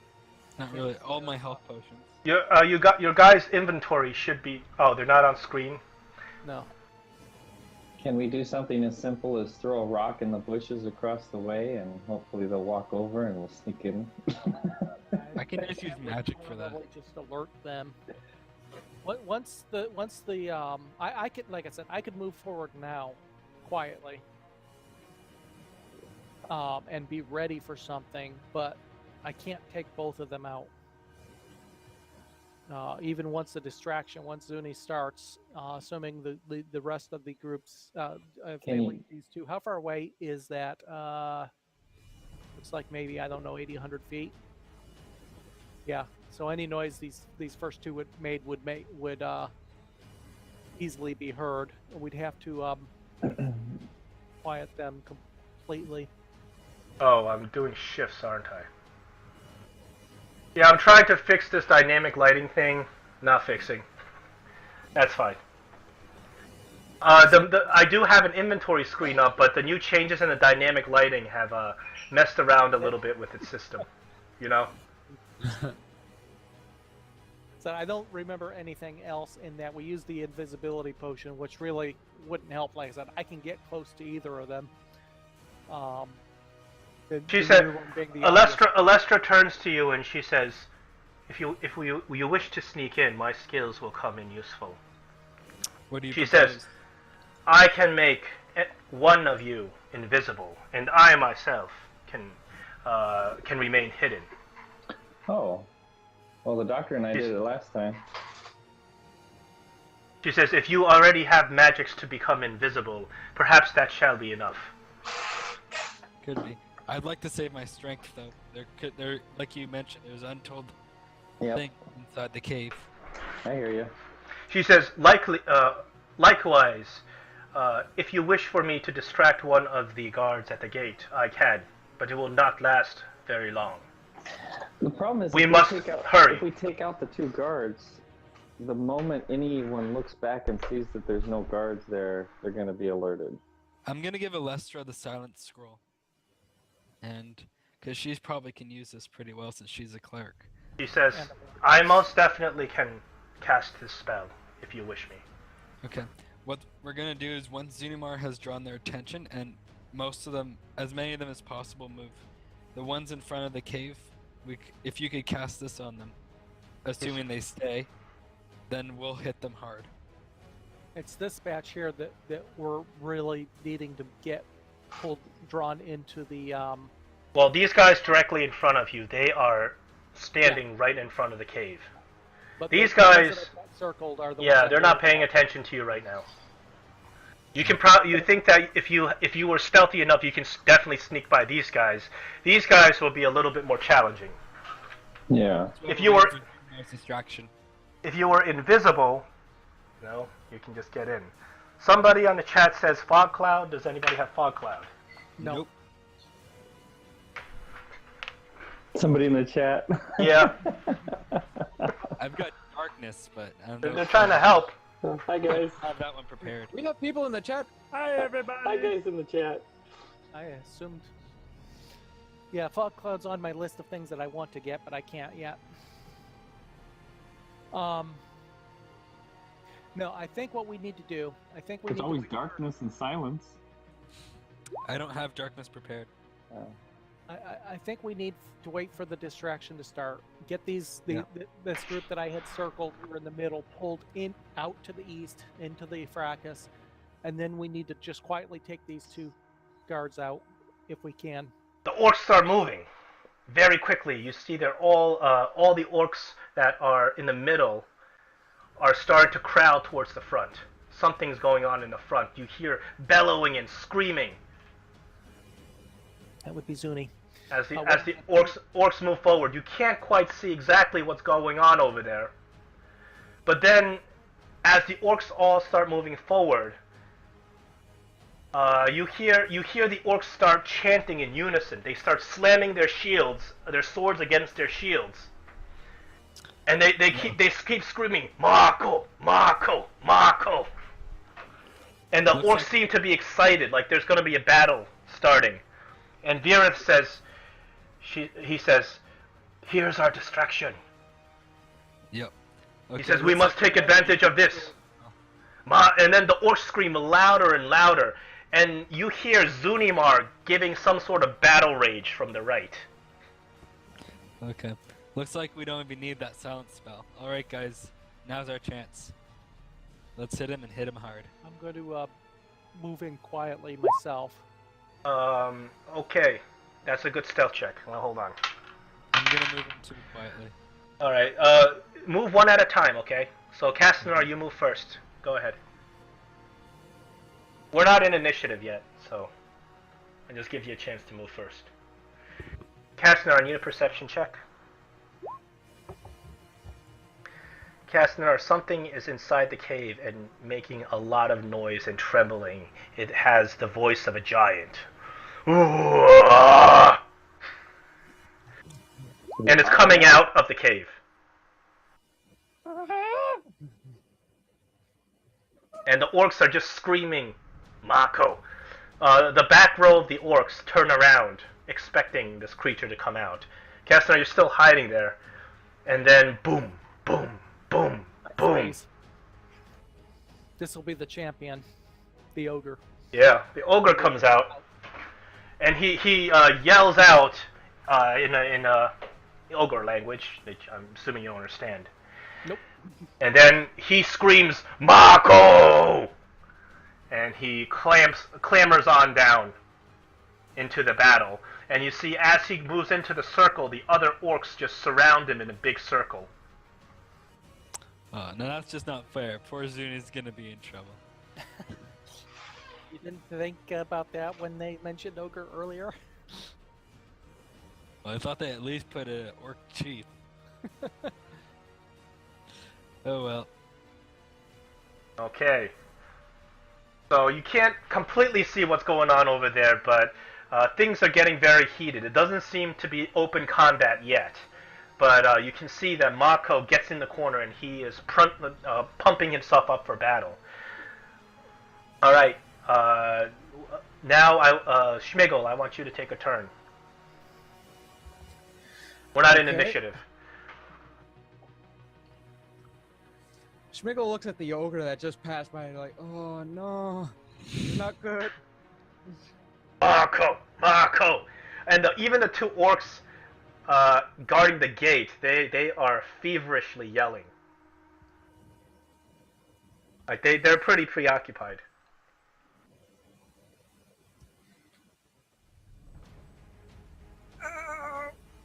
Cause,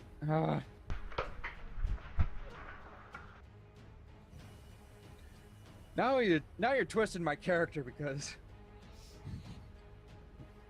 now he Schmigel. really wants to go off. Think about this.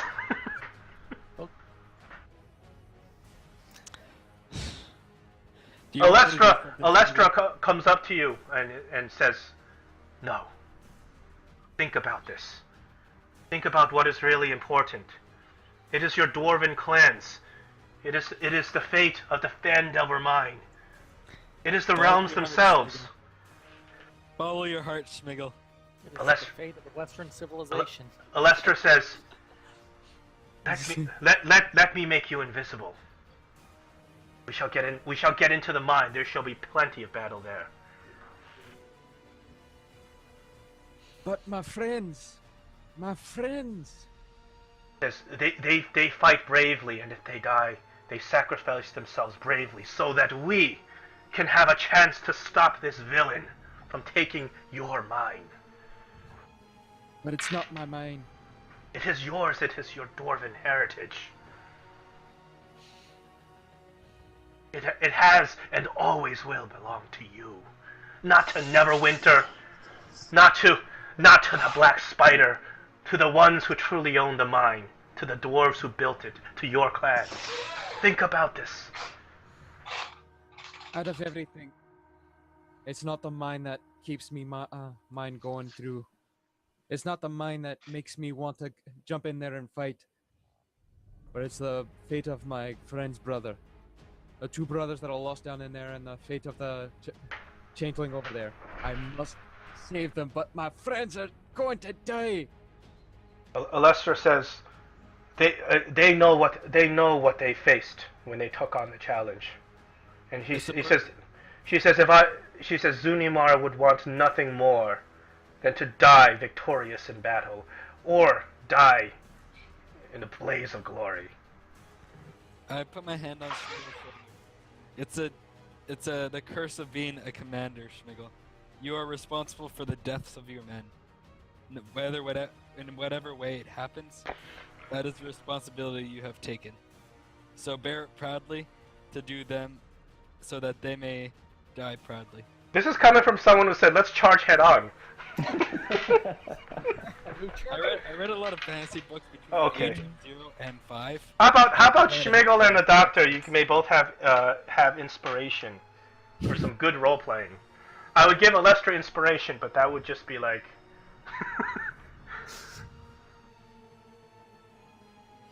Okay. And I've been just holding my breath, hoping seeing the anguish on his face and knowing what's going through his mind, but not being able to say anything because, well, there's an orc sitting Yeah. 2 feet from me. Schmigel grips his axe extra hard. Says, "Then I know what must be done." So the chaos erupts. Bring me in there. Okay. Alestra channels divinity. She channels divinity with something. She channels divinity with something called the Blessing of the Trickster. Actually, her channel divinity is invoke duplicity, but she casts Blessing of the Trickster on you. You may roll a stealth with advantage. But he already has disadvantage, so it's just normal. Yeah, you may roll a normal stealth instead of a disadvantage stealth.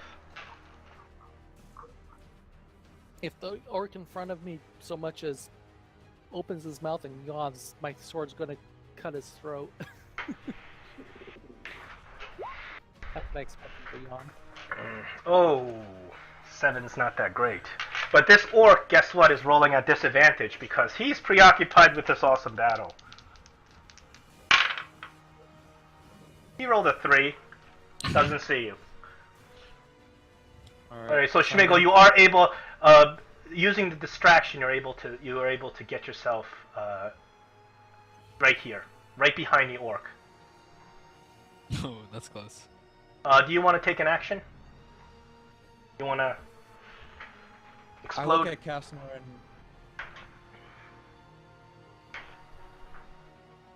I just alright. And I bring the axe down on his head using the orc splitter. Okay. You attack with advantage. and my sword's out at the same moment at the other orc. You both attack with advantage. This orc's. I'll have my crossbow going. Are you going to attack the same orc? No, Yeah. I'm getting ready for the air orc. The one Okay. on the other side. Okay, make a surprise attack against this orc. Alright. Oh! Oof. So I told you, sword across the throat. Ouch.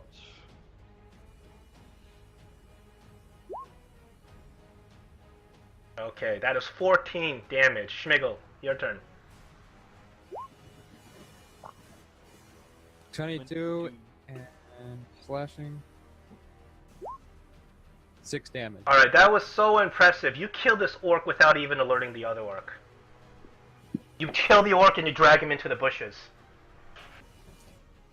The other orc is still not even paying attention. He's looking at the battle. Or the battle about to start.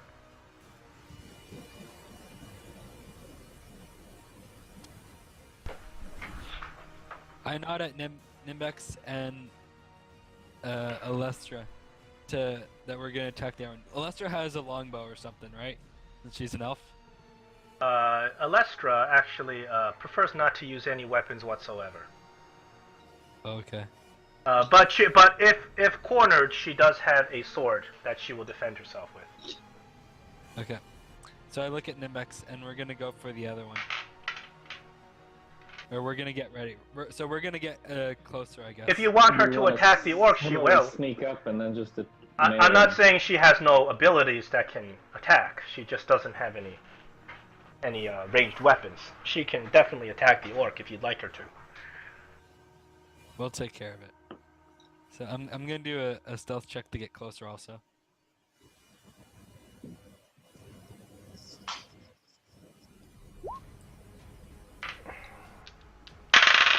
Okay. Orc's not noticing you. So let's see. I guess I'm up here in the bushes too with everyone. Yeah. And is Nimbex coming with me? You finish your turn and then Nimbex will go. Absolutely.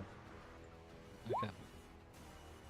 We can probably just sneak in from here and leave that other one alone.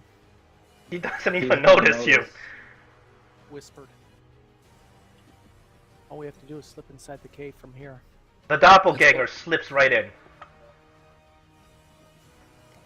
Yeah, but he's gonna notice his friend's gone. Yeah. So, So he's it's better gonna to take take a him out. leak. We're gonna take one. We might as well take both. Might as well. So I'm gonna ready Ray of Frost, and I guess I'll coordinate with everyone else's attack. Okay. Is it reasonable for us to probably to sneak up behind the doctor and I sneak up behind him and just attack him in melee? Yes. I'm not very good at melee. Oh, unless let me do it then. I'll sneak up. Okay. But I'm gonna hit it right when you hit it. I'm gonna hit with Ray of Frost at the same Yeah, time. that'll Okay. work. Alright, go ahead. So That's a hit. 20 and a 6. and I do 8 damage. Do we have Damage. advantage on surprise? You do.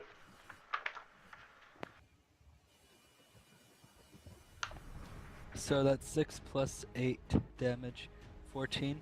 Mm-hmm. And how much from you, Nimbex? Oh no, that's what the Nimbex is. That is. Oh, Nimbex. And how much for you, Doctor? 8 damage. Okay, that's enough to kill this orc. Oh, okay. You took out the 2 sentries. Now nothing stands between you and the Mine of Phandelver. So as you guys are sneaking towards the mine, you see Markau, a massive ogre wielding a huge spiked mace. He starts battle, and on the other side, of course, is Zunimar. And you hear her yelling and screaming as she battle rages, and you hear their weapons clash 4 times, and you actually see Markel getting knocked down by one of Zunimar's ferocious blows. Markel spins around and smacks her in the chest with a mace, and she flies back, and it looks like they are both injuring each other.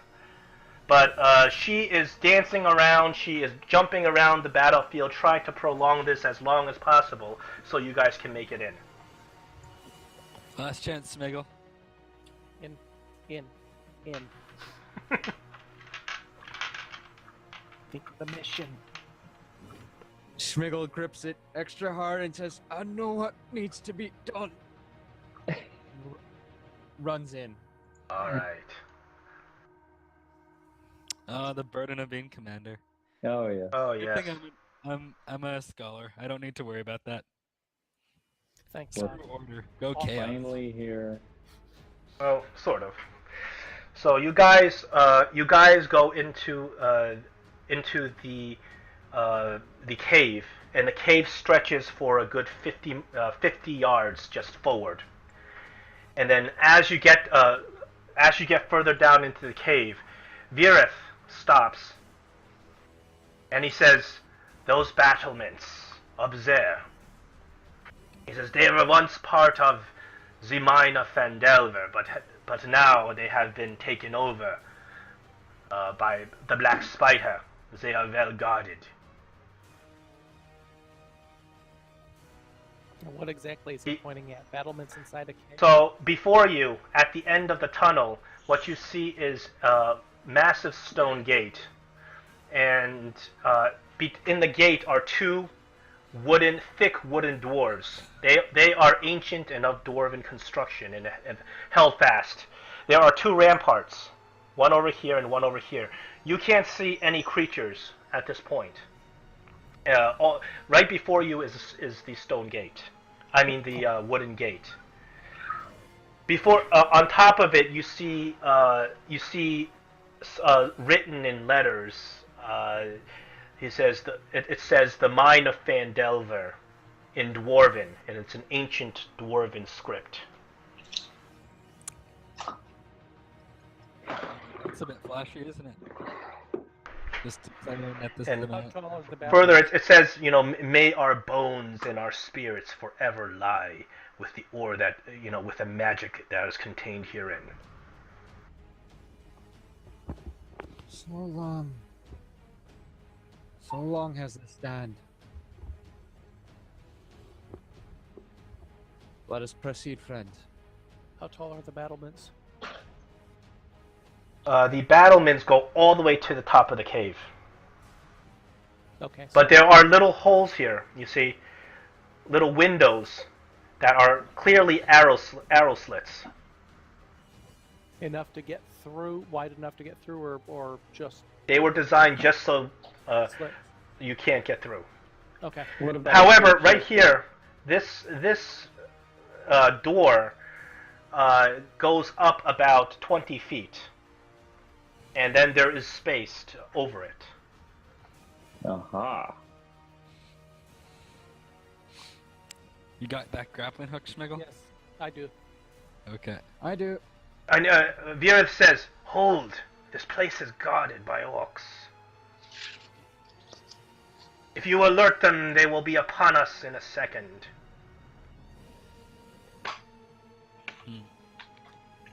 Do they have any alarms to alert things outside of the cave? He says, "I am not sure of this. I do not believe the orcs, I do not believe, would even consider that somebody can come in here without having fought the outside." I'm gonna do an investigation check for a way of getting around a door without being spotted, or over the door. You can't do much of an investigation unless you walk up to the door. Ah, damn. If only I had advantage. Yeah, you can't see much from where you're at. I'll move And forward. Virith says, perhaps I can try something. Yes, go ahead. He polymorphs into a big hulking bugbear, looking a little bit like King Grawl. I see where this He is says, going. allow me. Of course. I'm gonna I use my. respond in Goblin. Trying to use my own tricks against them, eh? Let me... Okay...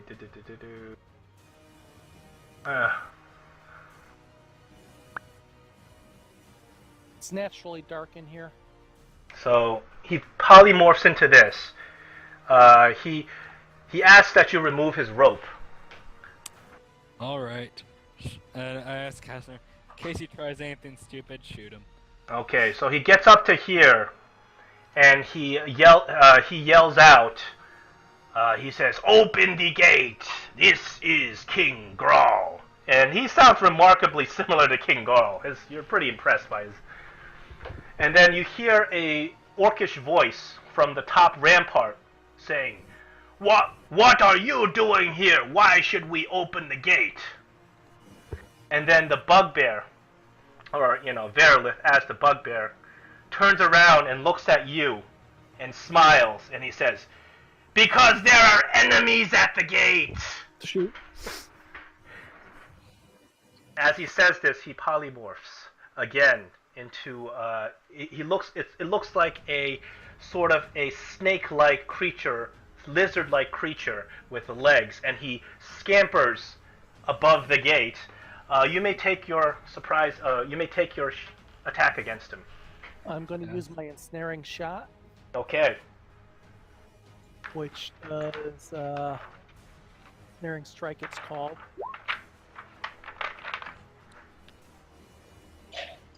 Did that? Oh, there it goes. So if I hit him, he'll be entangled in a mass of writhing thorns. He'll have to make a strength check too. Okay, that's very good. Does he have to roll a save right now? I have to hit him. Okay. First. Unfortunately, you fire an arrow, and he polymorphs just in the correct shape where your arrow shoots through air and sinks itself against the wooden door. What about my, next is my spell, because I was ready too for this. This is a concentration spell too, so this spell will last for a minute or until I hit him too. Yeah. So I'm gonna shoot him with Ray of Frost to slow him down. Oof. Miss. Does anybody else want to take some sort of surprise on him? Well, I can actually make it to him and attack. Grab him, he's small. But this is actually his action. So I was saying if you had a ready action to attack, because his action is both to polymorph and get over the gate, and he can make it. So if there's something ranged that you can fire at him. Well, yeah. Stick him with your crossbow.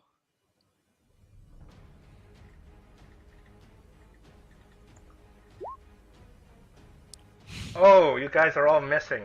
Schmigel, is there something ranged or something you have prepared that you can possibly get this guy before he slithers out of your grasp?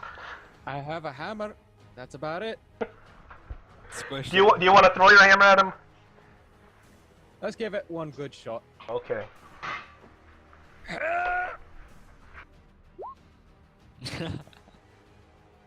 Well, That's a the best shot we 16, got. yes, is a hit.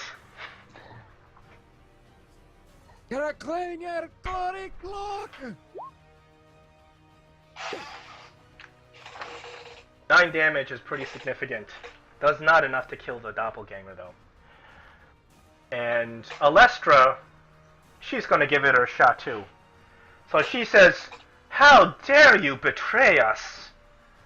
She slams her staff on the floor and casts a spell. Oh, she's got a staff? Can I identify it? It's her staff, she's not letting you. Oh. He's going to try to roll a save. Ah, he saves. Her spell would have disabled him, but he saves and he makes it over. Now we're rolling initiative.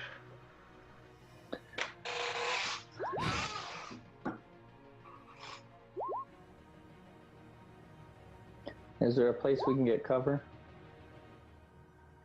If you move backwards, it gets a little dusty, so it's hard to see. You see that dust cloud?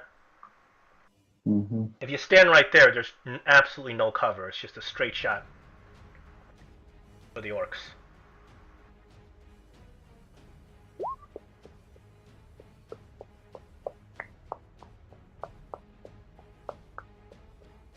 Is everybody in initiative? Schmigel. Oh, sorry. You say it's 20 feet high?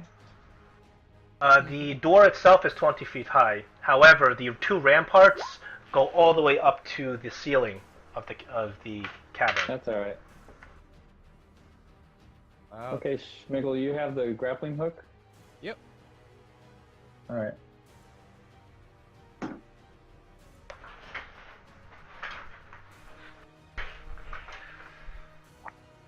Okay.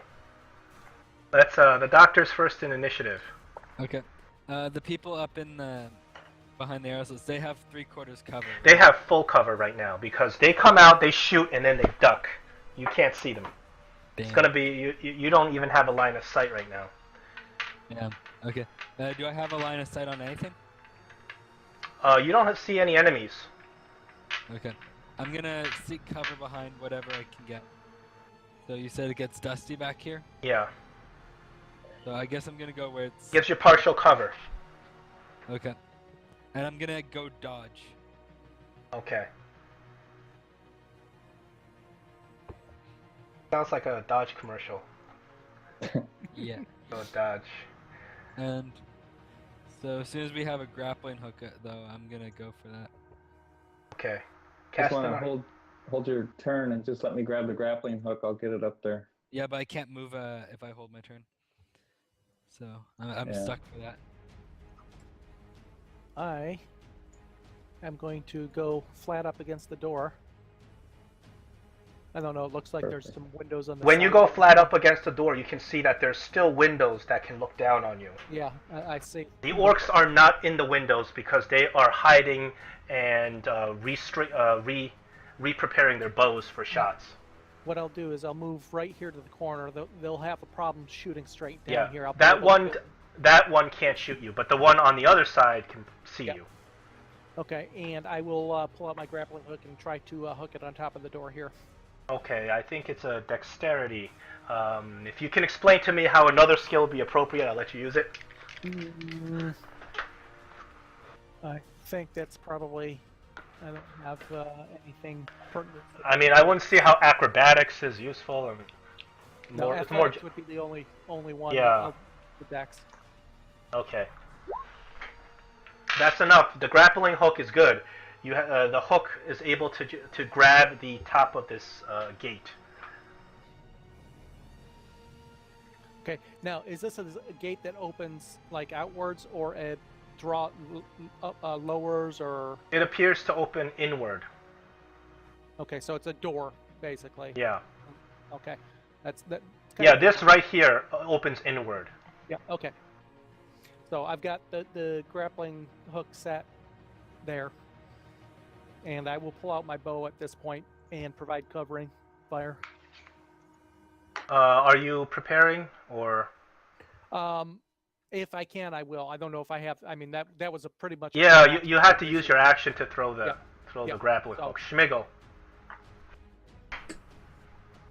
Alright, running off to the side. Throwing up grappling hook. A second grappling hook. Yep. Okay. We can storm the castle. Have fun storming the castle. Storming the castle, part 2. The storming. That would be a athletics. If I can swing it. Yeah, you can use your athletics. You want to just put brute muscle and get it as far a distance as you possibly can, so it's guaranteed to latch on. Rather than trying to finesse it and aim, you just chuck it. That's enough. It's good. So 2 grappling hooks. Alright. That's your action. Yep, and that'll be me. Okay. So these two orcs, they appear for brief moments at the windows to be able to. They are equipped with javelins, and they're going to throw javelins. Of course, the top orc is going to throw a javelin at Schmigel. The bottom one is going to throw one at Castanar. The first is at Schmigel. I don't think so. Second at Castanar. 19. 19 is enough to hit. Okay, that's 4 piercing damage, and the orcs retreat after doing so. Apparently, probably going to pick up another javelin. You don't hear anything else going on. Nimbek's going on. Okay, I am going to Step of the Wind. Doubles my high jump, so I'll jump 8 feet. I'm about 6 feet tall, so that'd give me 16 feet. Yeah, you have enough to just a leap. Being a monk, just a leap and grab the top of it. You don't even need a grappling hook. That's what I'm trying for. So how much speed did that take to get all the way to the top? Good point. Because I want to see how much speed you got. It would have been about 40 feet. Yeah, 40 feet there. That's Oh, your so- full distance. Yeah, about 40 feet. So you're able to grab on and to hoist yourself up on this thing. Yes. And then when I see everyone on the other side, I'm going, oh crap. Oh, well, are you going to do that? Absolutely.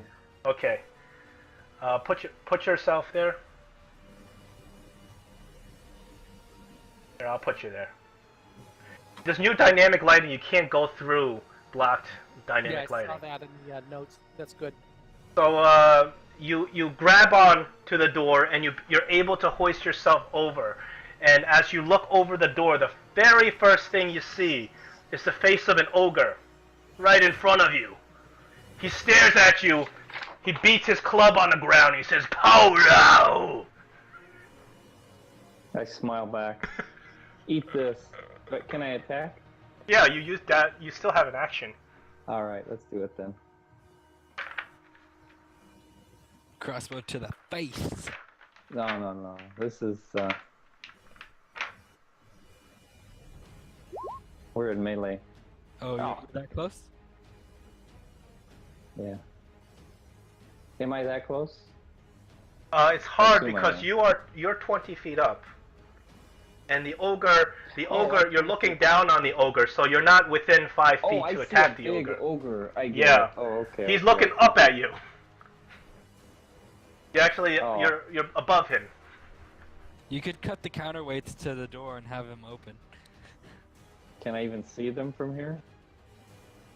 Looking How inside, about you an see acrobatics. I don't have any more movement left. looking inside, you see 2 ladders that I go will up. dodge on the top of the wall here. Okay.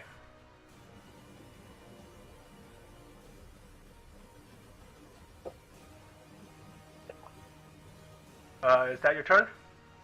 That I will guess be that's my it. turn. Lestra, let me see your movement. 35.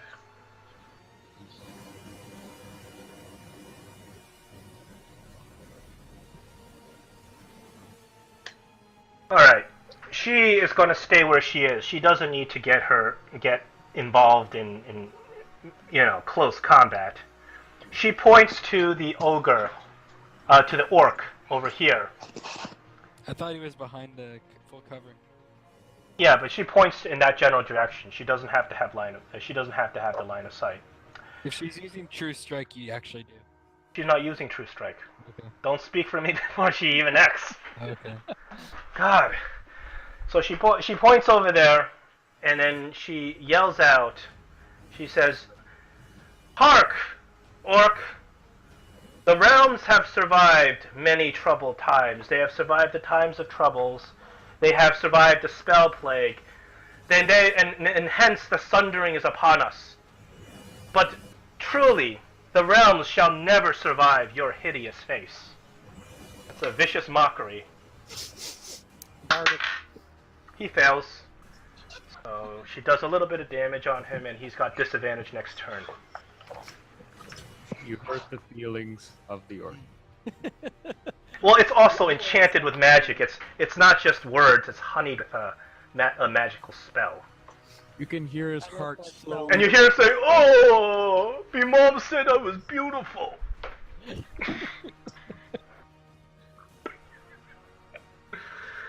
Okay, Doctor, it's your turn.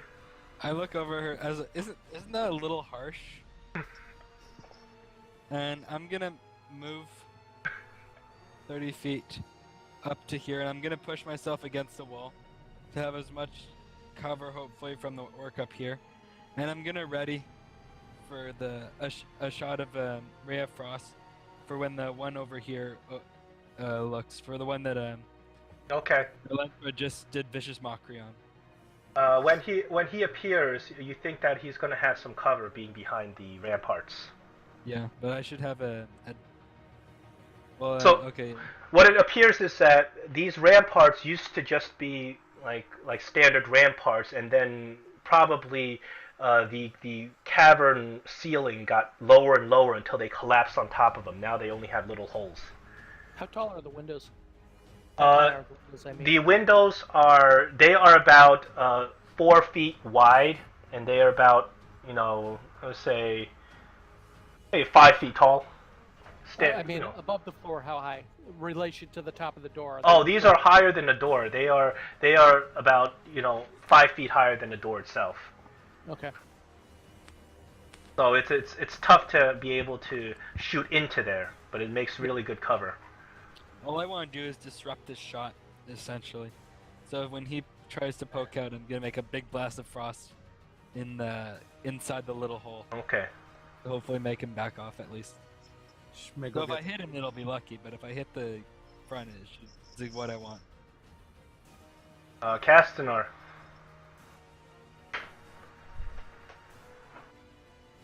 Well, since nobody else is, I will shoulder my bow and climb up the rope. You may climb up the rope. You do need to do an athletics to get up this rope.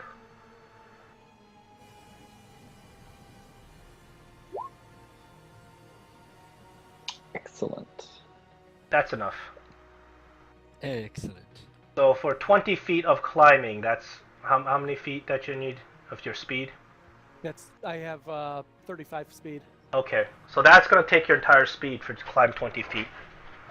Okay. But you're able shoulder my to. bow. You peek over the top, and of course you see this ogre there, and he is shaking his fist up at you, and you're right next to Nimbex. Is the ogre tall enough to attack us with a club? You don't think so, but you're not Oh, okay. sure. How wide is the ledge of the door, lip of the door? Looks to be a couple feet. Yeah, this is enough. This is at least 5 feet, enough for you to take up a Okay. space there. Good. Then I pull out my bow. What are these orcs armed with? I presume they're orcs.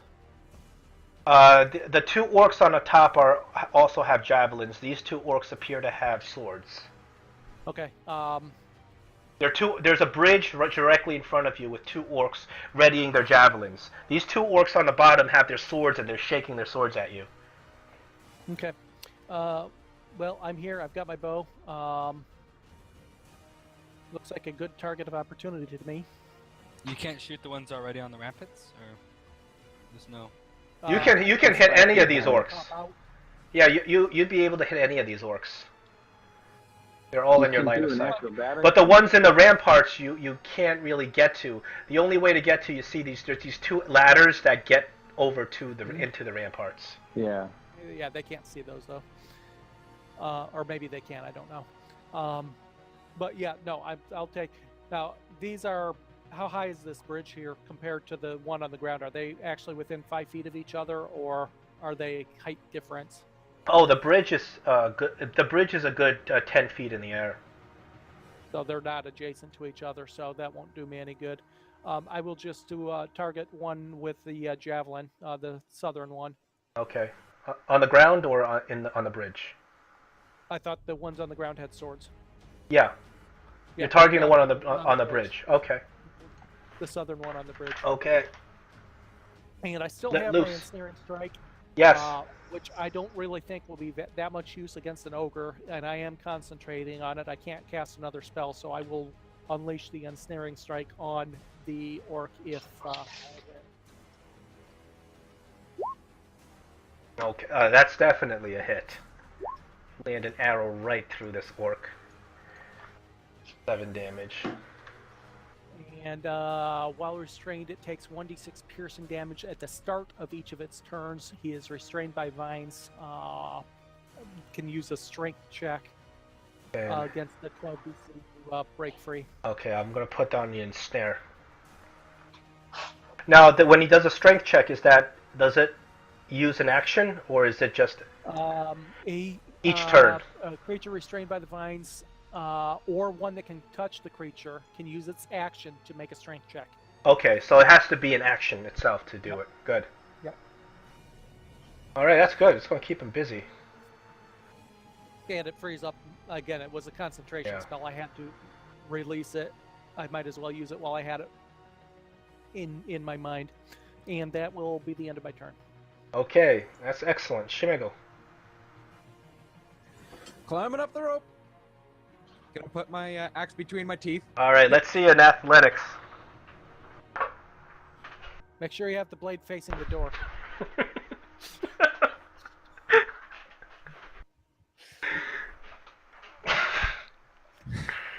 If you roll a 1, you decapitate yourself. God. Okay, that's easy. You easily make it up. I know your speed is 30, so you're gonna be able to get up here with the boots of springing and striding. And you see the same scene. Polo is down there, getting really upset and frustrated and shaking his club. You see that there's orcs across from you on the bridge, and there's orcs down below. Where the hell is its friend Polo? Just call him Potulo.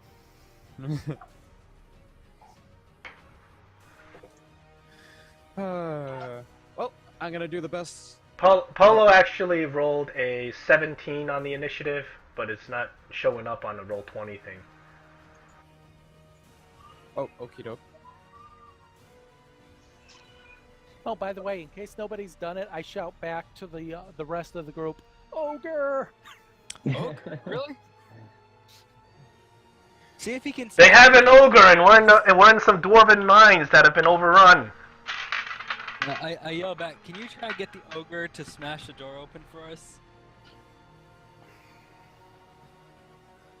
I'm gonna do what Gunner says, "Don't say what I think you're saying. You don't want to get sued." There's a troll in the dungeon! They brought a cave troll. I've got Troll. Alright, so I'm gonna jump this troll, orc, ogre. Sorry. You have no more movement. I have no more movement? No, your movement is up. You only have an action. Damn. And he's too far away to hit with me X? You're not going to be able to reach him with a melee weapon.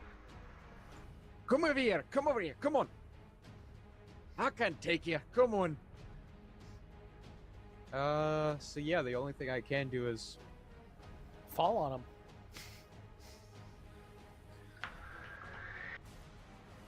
Well, you can take another movement and get to him, but then you'd have no more action. I actually wonder You're gonna have to toss me. if jumping... Hey, never let the elf know about it. But, do you think jumping on an ogre and trying to control him via his head movement would be animal hell? As you recall, the first time we played, Schmigel was able to jump on an ogre, but you're gonna have to roll some stellar checks. I mean, I'm not gonna it doesn't just happen. You gotta roll some checks. You're not sure if you're gonna be able to control him, like ride him, because he's gonna be ferociously fighting you. Alright, I can do this. I'm a heavy dwarf with plenty of armor. Said the dying dwarf 5 minutes later. Alright, so I'm gonna try and jump on the ogre. Okay. To do so, I need you to roll a dexterity, and you're gonna contest him. Ooh, Dex. 30 check or save? Well, this is what happens. You're going to try to jump, probably on his shoulders or something like that, right? Yeah. As you jump, he's gonna swing his club and try to bat you. So I need a stellar dex. Your dex becomes your AC for the. Ouch. Oh boy. If you say crit, I'm just gonna laugh. No. This is sort of considered like an opportunity attack because the dwarf just dive bombed in while the ogre did a batter up. Dwarf cannonball. Tuck those legs in. Can you do a luck roll to see if the ogre knocks Schmigel towards all the other orcs, and he does like sort of a pinball action? No, he's gonna bat Schmigel against the door. Oh, okay. Oh, can the door break open? That's 16 on you, Schmigel. So you dive down, but the ogre is able to catch you with his club, slams you against the door. Schmigel goes bang against the door. He lands prone. I need Nimbex and Castanar to roll a dex save. The door was just rocked by Schmigel's massive plate mail. I get advantage because I was dodging. Yes. Oof, poor Castaner. Okay. Oh, thank goodness. Nimbex, you're able to nimbly stay on your toes, but Castanar, the quaking door has rocked the foundation of this entire arch. And you slip off. You slip off to choose forward or back. Back. Okay, you slip backward. You slip backwards. I need you to roll a strength save as you hold on without falling off. You're trying to hold on to the grapple hook, but you really got rocked. Strength save or check it. Save. Save. Yeah. Okay, so you're able to hold on to the grappling hook with one hand as your other hand swings wild out. Does he drop? The bow. It's holding the bow desperately. Oh. And Schmigel just lays there going like, I never would have figured they would have caught up on me. That was brutal. Oh, that was really brutal. Okay. Hilarious but brutal. The orcs are up. I'm gonna go orc by orc. First, there's an orc on the north rampart. He's looking around. He sees Castanar hanging there in a very bad position, and he's gonna try his luck with his javelin. 19. That's it. Okay. The orc on the bottom also sees Castanar and is going to try his luck, but he has been insulted, and his feelings are hurt, and he's attacking with disadvantage. And I shoot him with my Ray of Frost to hopefully wreck his Yes. shot. Well, not Ray of Frost unless it has a property to interfere with somebody's attack. Well, it slows, and I'm assuming it makes a burst of frost when it hits something. So So it hit- might be enough to like make him back away. his attack is an 18. So you shoot the Ray of Frost. He throws his It's javelin. actually a 20. What's your he- Ray? He no, he had got a disadvantage. 20. He had disadvantage Okay. because of vicious mockery. What is your do your attack? Okay, so you hit him with the Ray of Frost, but he already has enough momentum to unleash his javelin. Okay. Ouch. 1 damage. Well, he's slowed, I guess. So he can't disappear after he shoots. Oh, he's open for shots. Okay, these orcs in the back. This orc is going to go over and try to free his friend. I'm going to try a strength check. The other one takes 1 to 6 damage now too. Your DC is 13, I'm guessing, right? 12. 12? Well, he fails. Doesn't matter. The other one is going to take 1d6 damage.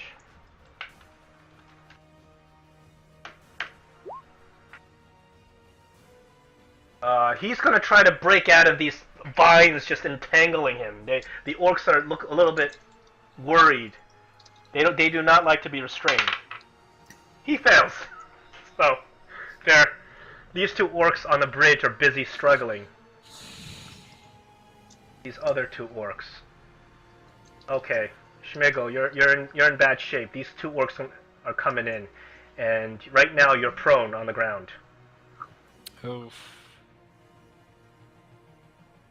So both these orcs are going to attack you, and both of them have advantage. Bring it. Are you ready? Yep.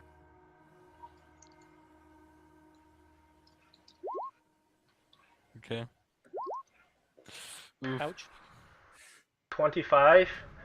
Okay. 10 damage. So Alestra, you know, she has a magical ability. She has a sense of how injured you are, even though she can't see you.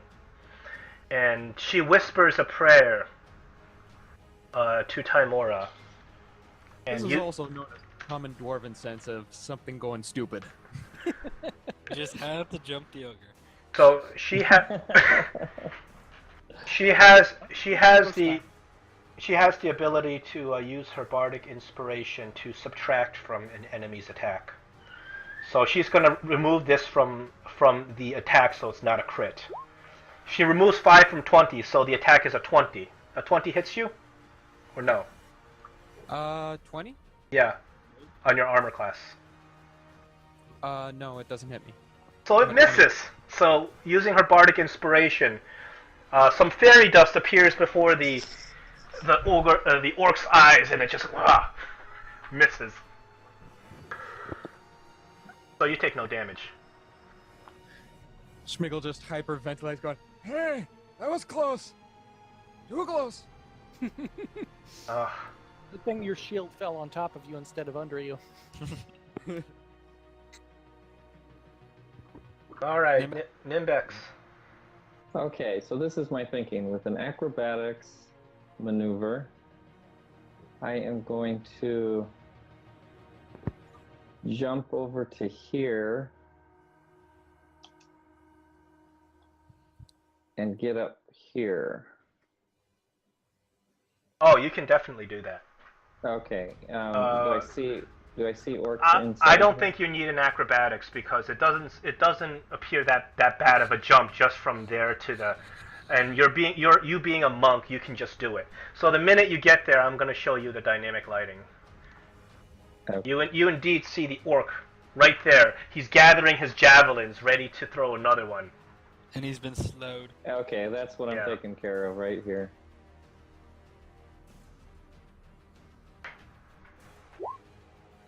Oh, most Yes, that's better. All right, that's 2 hits with a 5 and a 6. You smash this orc down and he dies. Excellent. Really, they have that little health? What challenge rating are they? That is not for the knowledge of a wizard. And then, actually, if I can continue to move then, I am going to try to get back.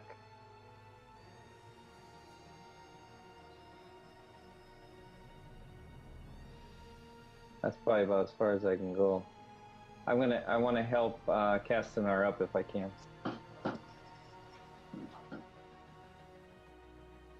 You don't have enough. You don't have any more action left. You already. No, just move. Well, Yeah.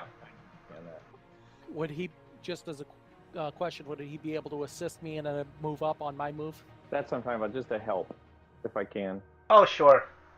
I think you can do that. Pretty nimble. Okay. That's it. That's your turn. Oh, it's Polo's turn. And Polo looks down at Schmigel, who's still prone on the ground. And I chant, "Go Schmigel, go Schmigel, He go says, Schmigel." Oh, my new toy! Polo! Polo tries to grapple you. Ready? Strength contest. Oh, strength contest. Oh yeah. He's gonna. You're on the ground, so he comes over with his hand, trying to grab you and lift you with one hand.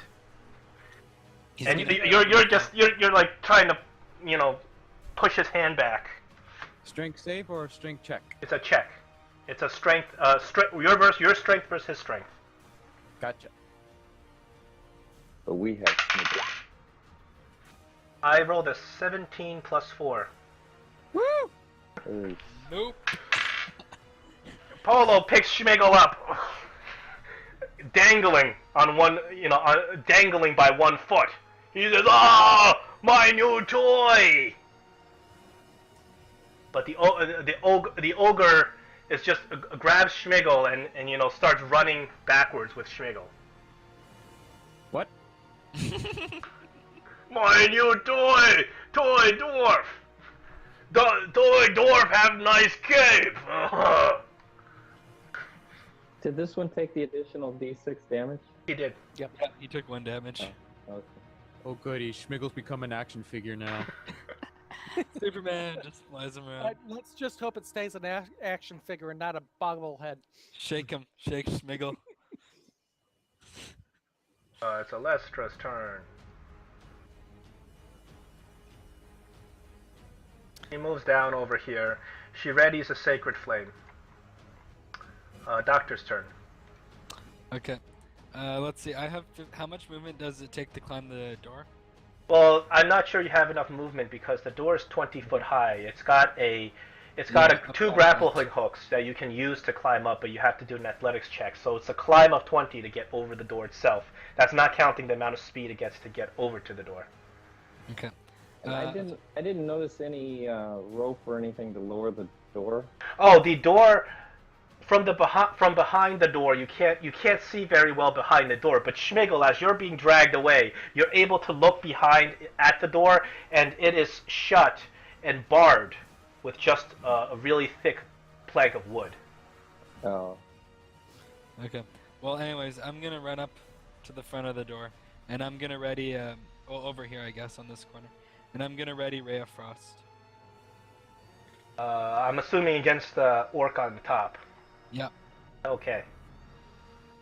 And I'm gonna yell over. Since there's I'm gonna. Well, I look over at Elantra. I'm gonna see if your insults also work for me, and I'm gonna yell over at the ogre. Hopefully he can hear, and I'm like, "Hey, big ugly ogre. There's more toys out here if you want them. You just have to smash through the door."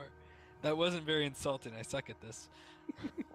Anyways, I'm stepping away on the side of the door. Hopefully, got the ogre's attention and he'll come for more toys. Can I use any magic to make sure you have readied an action, unless you have a bonus magic spell. Oh, okay. No, I can't. Yeah, you've readied an action to. I can't use an Arcana check to make my words filled with arcane might. Not unless you're a bard. Oh, okay. You can take a level as a bard when you level up next if you really want that ability. No. Okay. I can't try and... But it's charisma based, so I don't know how well you're gonna do as a bard. Okay. Castanar, so you're able. You don't have to roll. You're able to get yourself together and hoist yourself up. Okay. And start your turn just on the edge with Nimbex helping you. Okay. I'll look down first of all. Can I see what's holding the door or how the door opens? You can't see very well from your position because the top of the arch is a little bit longer than the door itself. If you were to peek around the top of the arch, you would be able to see it. No, that's fine. Well, I've got an ogre with his back to me. Oh yeah. 2 orcs. Hunter's mark on the ogre. Oh wait. Let me take a look at my spell sheet real quick. There might be something else.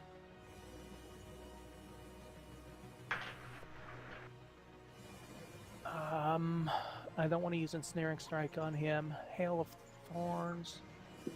Yeah, no, Hunter's Mark on the ogre and Okay. fire a shot. There's nothing else. Oops. Yeah, they're further than 5 feet away. Yeah, so it won't do. I can't do the Horde Breaker skill. So Hunter's attack on the ogre from behind. I'll let you do the Horde Breaker on this guy. Let's say the ogre is just a little bit closer. Okay. That's fine. He doesn't have that, you know, he wouldn't have used up that much speed to pick Schmigel up and then move all the way over there. Okay. I don't get advantage or anything. He knows I'm here. So He knows you're here. It's just a straight Yeah. attack. It's a normal attack. But Okay. this ogre is completely unarmored. The other ogre outside was heavily armored.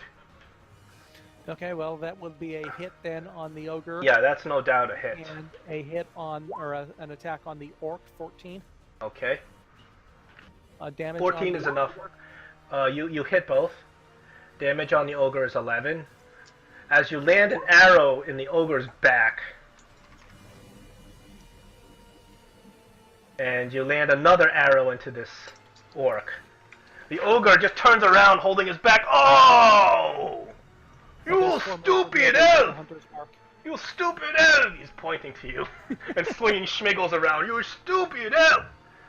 Being... Hold still, Smeagol. I'm trying to aim.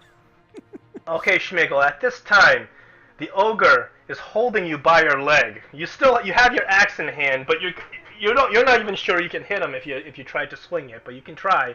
You're holding your axe and your shield, but you're hanging upside down. I'm gonna try and split his hand. If you attack, I have to give you disadvantage. Or attacking upside down. If you use your so I get just neutral. he's an ogre. Oh right, I forgot about that. There's not quite just big orcs. They do like to hang out. They're like BFFs, but You did get that extra 4 damage on the ogre, right?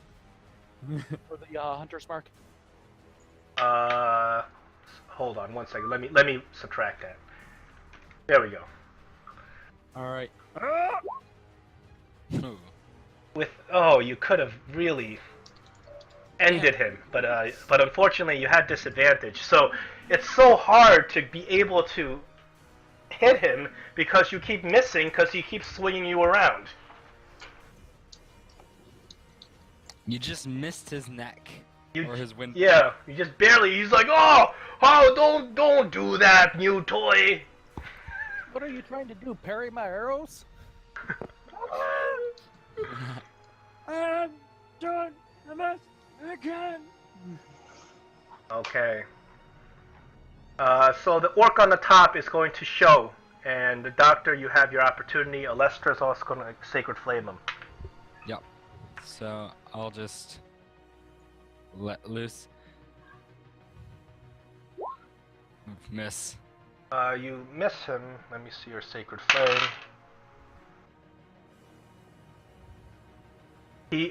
She misses with her sacred flame as well. He sees because he only shows up for a split second. It's hard to hit him. He shows up and he looks, and the only two people he can see are you and Alestra. And the orcs don't like pretty things. He's gonna throw his javelin at Alestra. Aw. I bet she's getting died. Oh.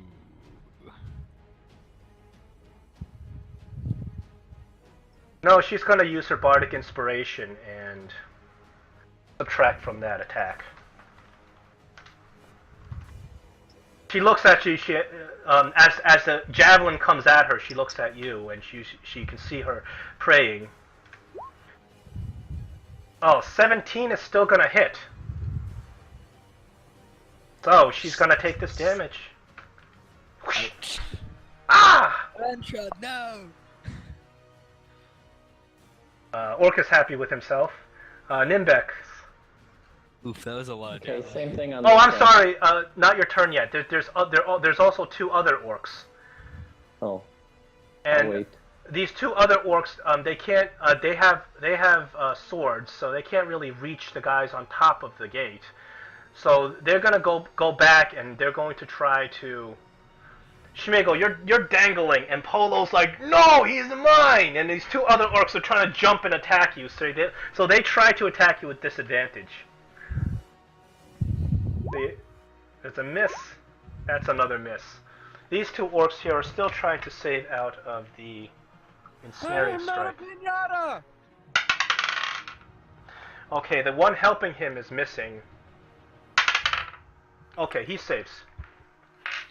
So finally, this orc is able to rip out the vines that were ensnaring him. Doesn't makes he a take the D6 d6 first. damage at the beginning of turn? Yeah. Oh, let me roll the d6. Damage.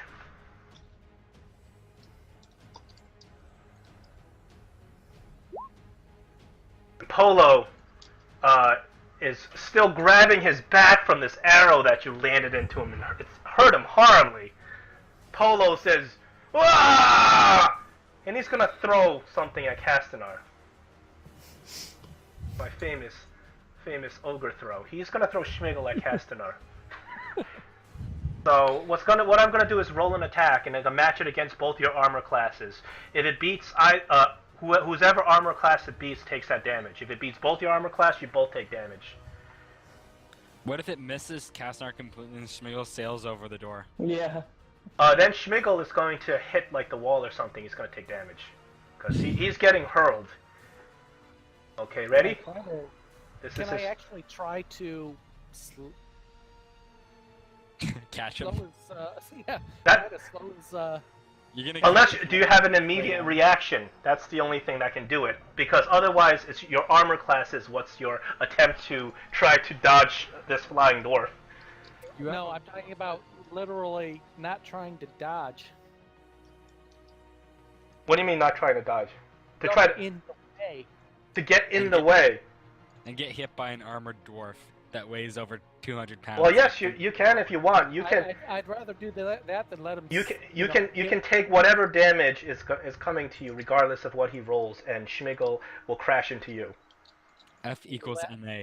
What would be my chance of keeping him from going over the side? Well, he's a dwarf wearing plate mail with an axe and a shield.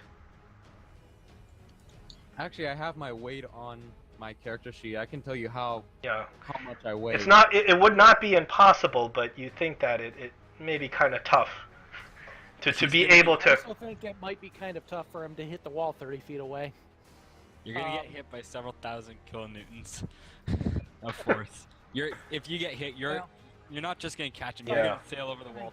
If I had actually the rope in hand, which I don't, yeah, I'll just dodge. Okay. If I actually had something to brace myself against, like the rope and grappling hook, I Ready? would dug in, do it probably, but I can't do it.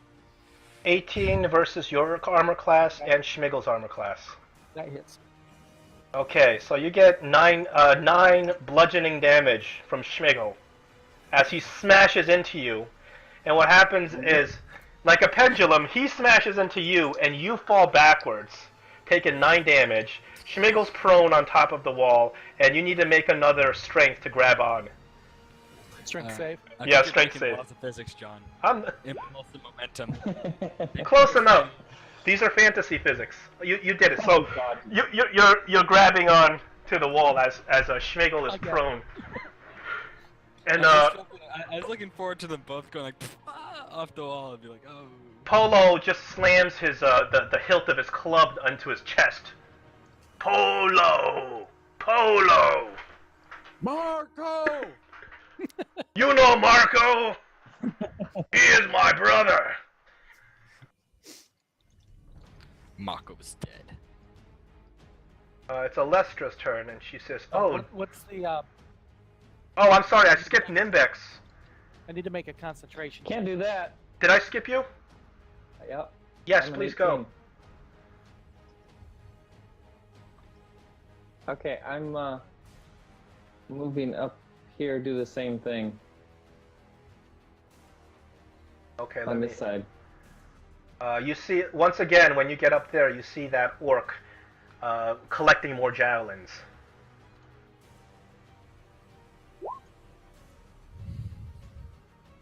The 24 is a hit, but the 7 is a miss.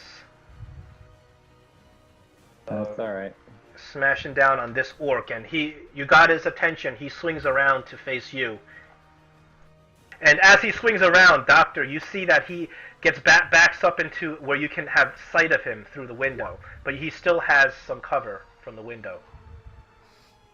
That con save is my concentration for taking the damage. By the way. And that's my goal, is to concentrate him by the window. Yeah. So he comes into view within the windows at this point. So it's Alestra's turn. She runs over. She says, "Oh, what? Battle's not going the way we had planned, is it?" No, first of all, we didn't plan on having a cave troll. Or a traitor. Ogre. Or a traitor, yeah. Cave troll sounds so much cooler. Cave troll. Okay, she is going to cast a bonus action for a healing word on Castanar. Give him some health back. As I'm hanging from the edge of the door. Is this macro not working, please? Heal. There we go. She's not specialized in healing or anything, so don't expect much from her. She does that as her bonus action. She does have a standard action in which she's going to attempt to Sacred Flame this ogre. The ogre, ogre or the orc? the orc. She can't see the ogre. The orc saves. Doctor, you're up. You can see the orc, but he is partially obstructed. Okay, I can use my movement action afterwards, right? Yes. Okay, so I'm gonna let loose with Air Frost first, and then let's see, attack. 16. 16 is a hit. Nice. Damage. 7. 7 damage. The orc. Bites to dust. No, he's still alive. He's Oh, still alive. no. He's hanging on by a thread. He's badly injured. And I'm gonna climb the rope up to the top of the gate. Need athletics. Would dexterity work better? I don't. Explain to me how dexterity works in climbing a rope. That you need to use your muscles. Acrobatics? Explain to me how acrobatics works on climbing a rope on a 20-foot wall. If you're trying I to run up the wall at the same swing, time. I'm using the rope as an aid and running up the wall instead. I'm gonna set a higher DC in that case if you're trying to do something that crazy. I'll give it to you for a 20 to run up a 20-foot wall. I'll just do athletics. Not that high of a DC. Athletics. Oh, you get halfway there, you're still hanging on the rope, struggling. Oh, Castanar, you're holding on. You can hoist yourself up. You don't need to do any additional. Up again. This is the second. Okay, what do I see? I see an ogre, I see 2 orcs. Those orcs that you ensnared previously, they look like they finally freed themselves. Yeah, well, I see an ogre and an orc sitting right next to them. Yeah, And, these I are did- grouped together. I made my concentration save, so I still have the hunter's mark on the ogre. Mhm. So, out comes the bow again. Okay, you don't got no dwarf to throw at me this time, Polo.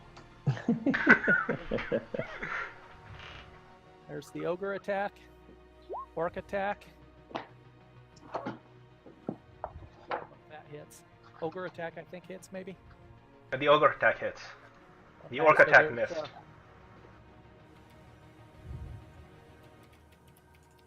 So What's 4 plus 6 is 10 points to the ogre. Ooh, that arrow went straight through his arm, his throwing arm. Good.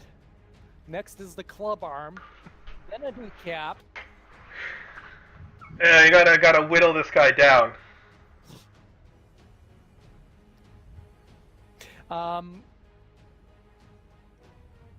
Shoot. There's still 2 people on the other side. I can't pull a rope up yet. I'm about ready to tie myself to this door so I'm not hanging again. You can pull up the rope that I'm on, and then use that. Then that gets the Let top. me see. I think that they are gonna attack with disadvantage against you because they have javelins. When they do attack, they haven't even attacked yet. Let me see the range on the javelin. No, they have exactly 30. It's exactly 30. 30's the the limit, so they can attack.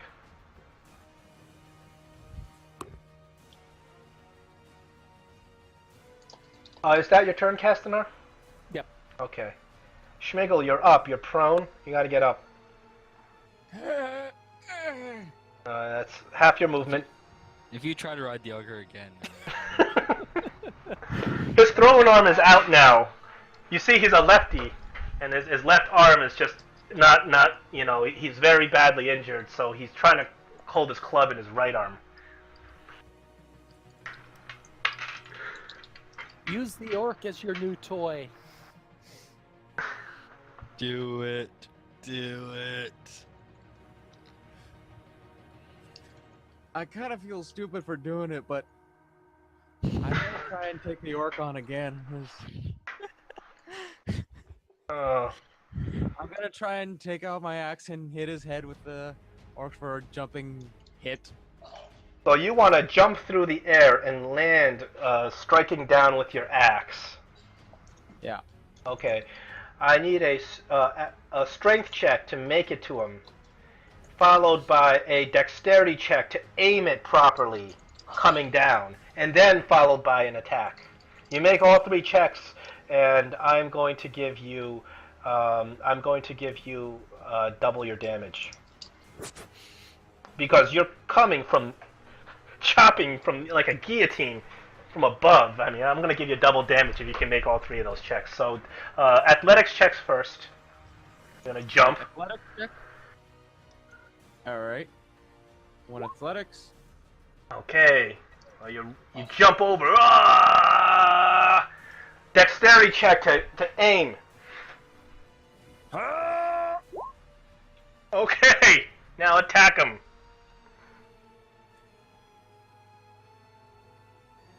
Alright. And this is the one I'm gonna use my inspiration on. There you go. I'm thinking that.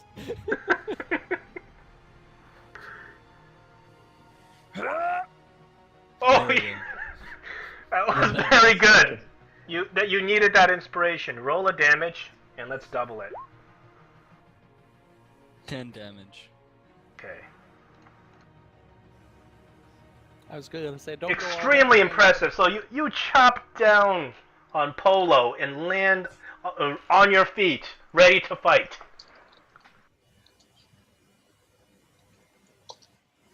Polo staggers back. Oh! Now bleeding from his chest where you've just slashed down. Orcs are up. This orc up in the top, getting cornered by Nimbex, picks up his axe and slings at Nimbex. 14. No problem. 14's nothing, right? He misses. Okay. Yeah.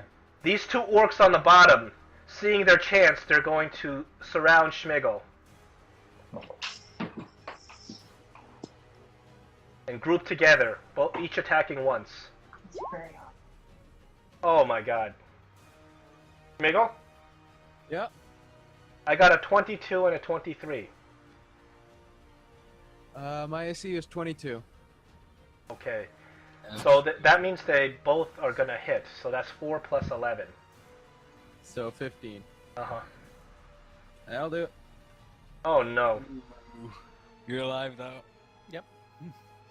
Schmigel, why don't you take inspiration for trying a stupid thing twice? A really stupid, but you know it's awesome and you would do it. Not stupid like, oh, I'm just going to kill all the NPCs stupid, but... Okay. Nimbex.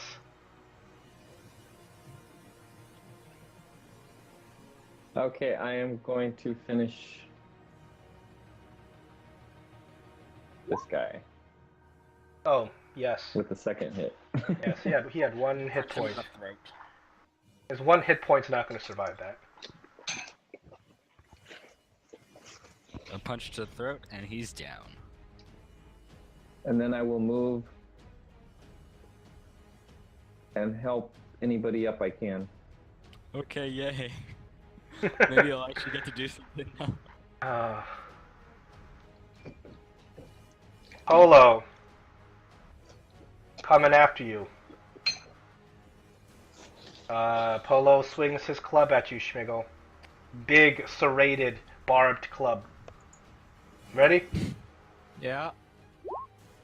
13. Nope. I saw the 22 first also. Oh jeez. 17 bludgeoning damage. Ouch. Okay, Alestra. Alright, let's see if we can make use of some of her power. I'm going to roll in athletics first. I need to see if she can even get up here. Strength is not her forte, as you can tell. Oh, just like me.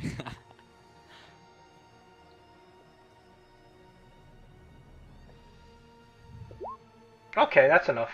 The DC is not that high. She is able to climb herself up.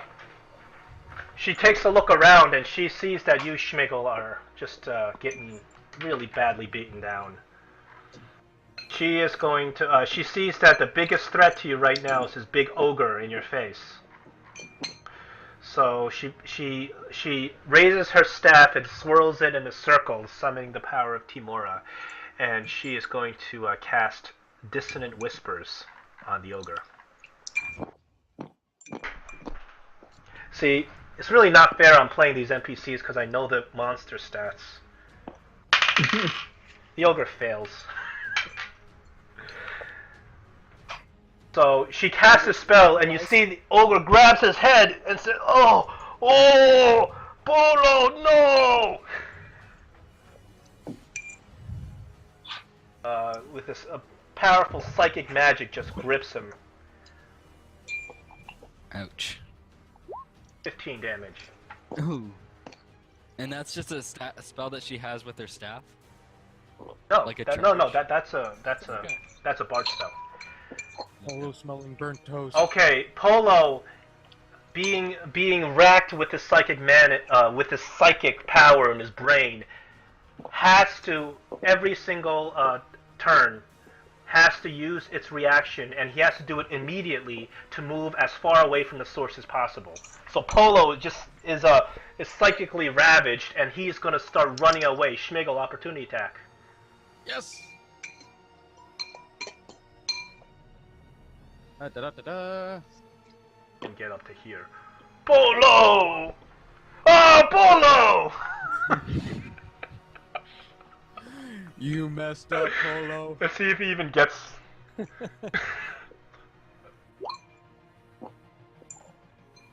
lot of damage. Polo! Boom!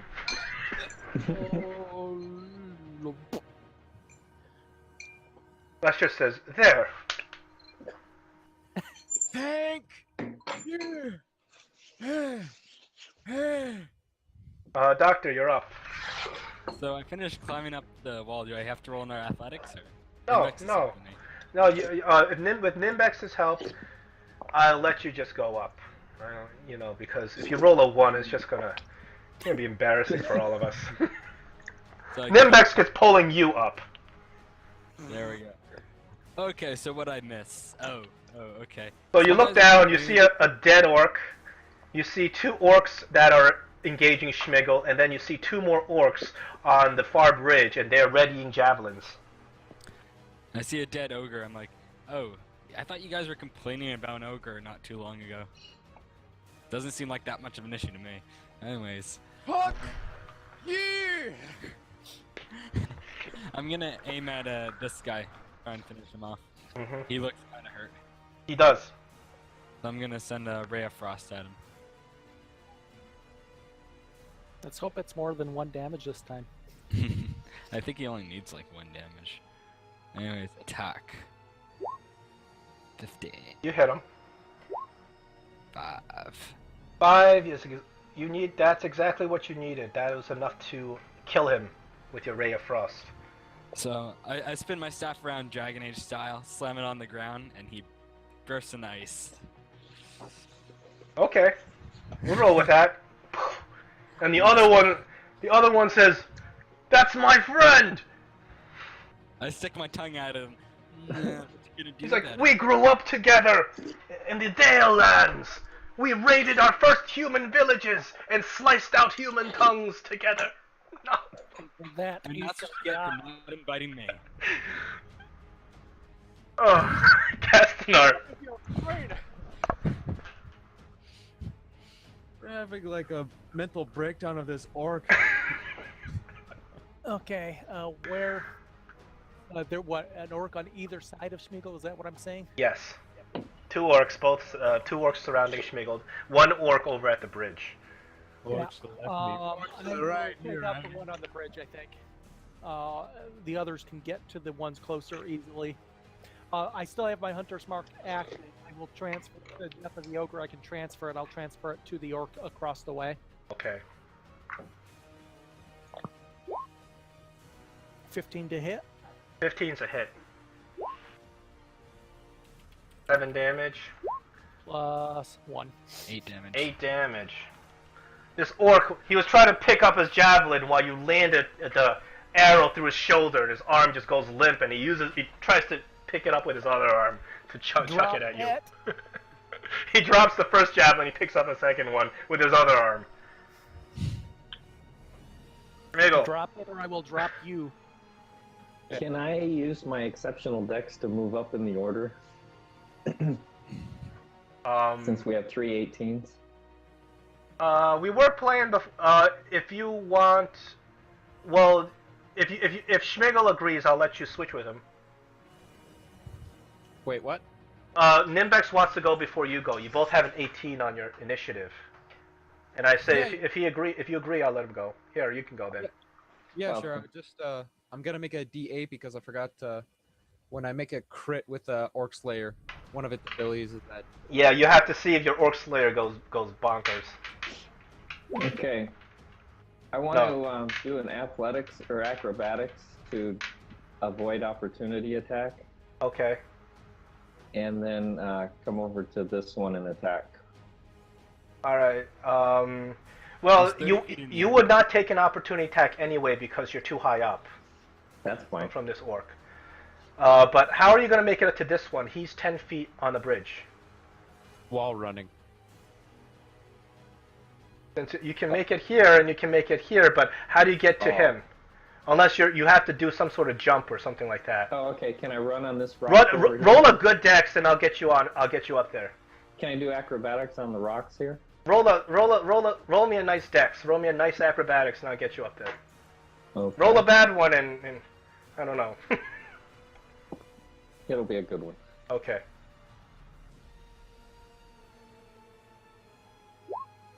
Oh my Only god. 20. What'd I say? All right. So what happens is you jump over here. You do a cartwheel.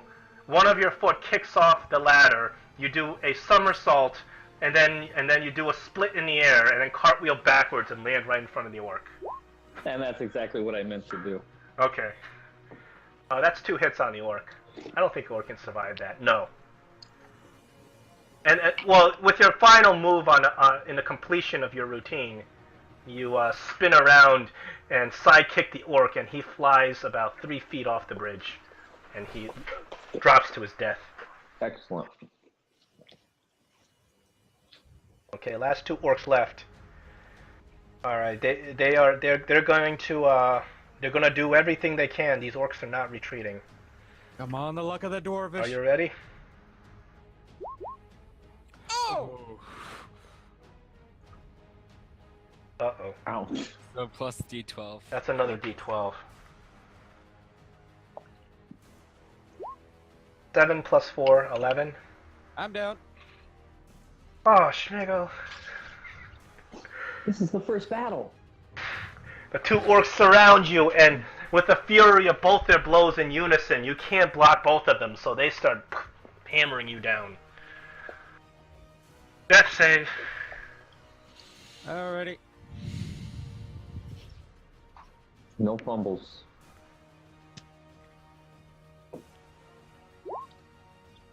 Oh, good. Excellent.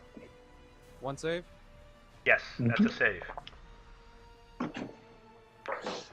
Elestra casts a level 2 healing word. Get up, dwarf! I bet she's running out of spell slots. She's running. She's exhausting her spell slots, but she's an NPC. That's how I play them. You want to show off their skills. You don't want them to do too much stuff.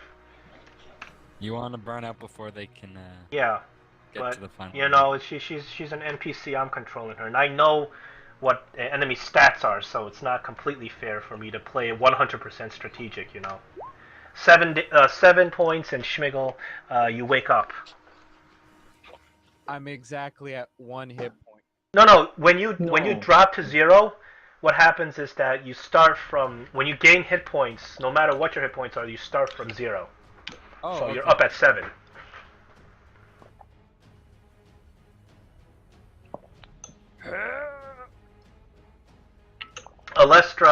Alestra is going to look at the orc to your south because the healing word's only a bonus action, and she points her staff at him and she says, "Taimura, burn this one."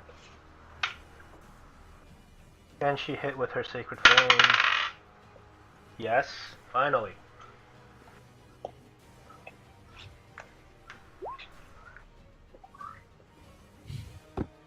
Alright, that's 4 damage on him. Doctor, you're up. Okay, I'm gonna aim at the same one. I'm gonna do Ray of Frost again. Say anything when you do it, or just do it. I'm just gonna like. Jigglypuff. I'm just gonna do like fancy staff work. I'm just gonna do like. Iggy Biggy Woogie Wuggy.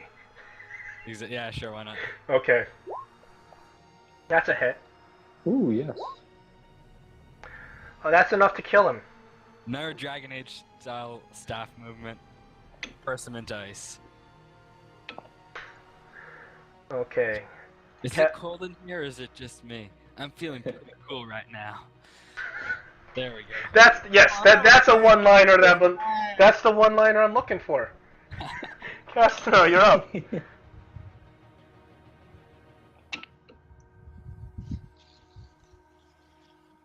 There's only one orc left directly below you.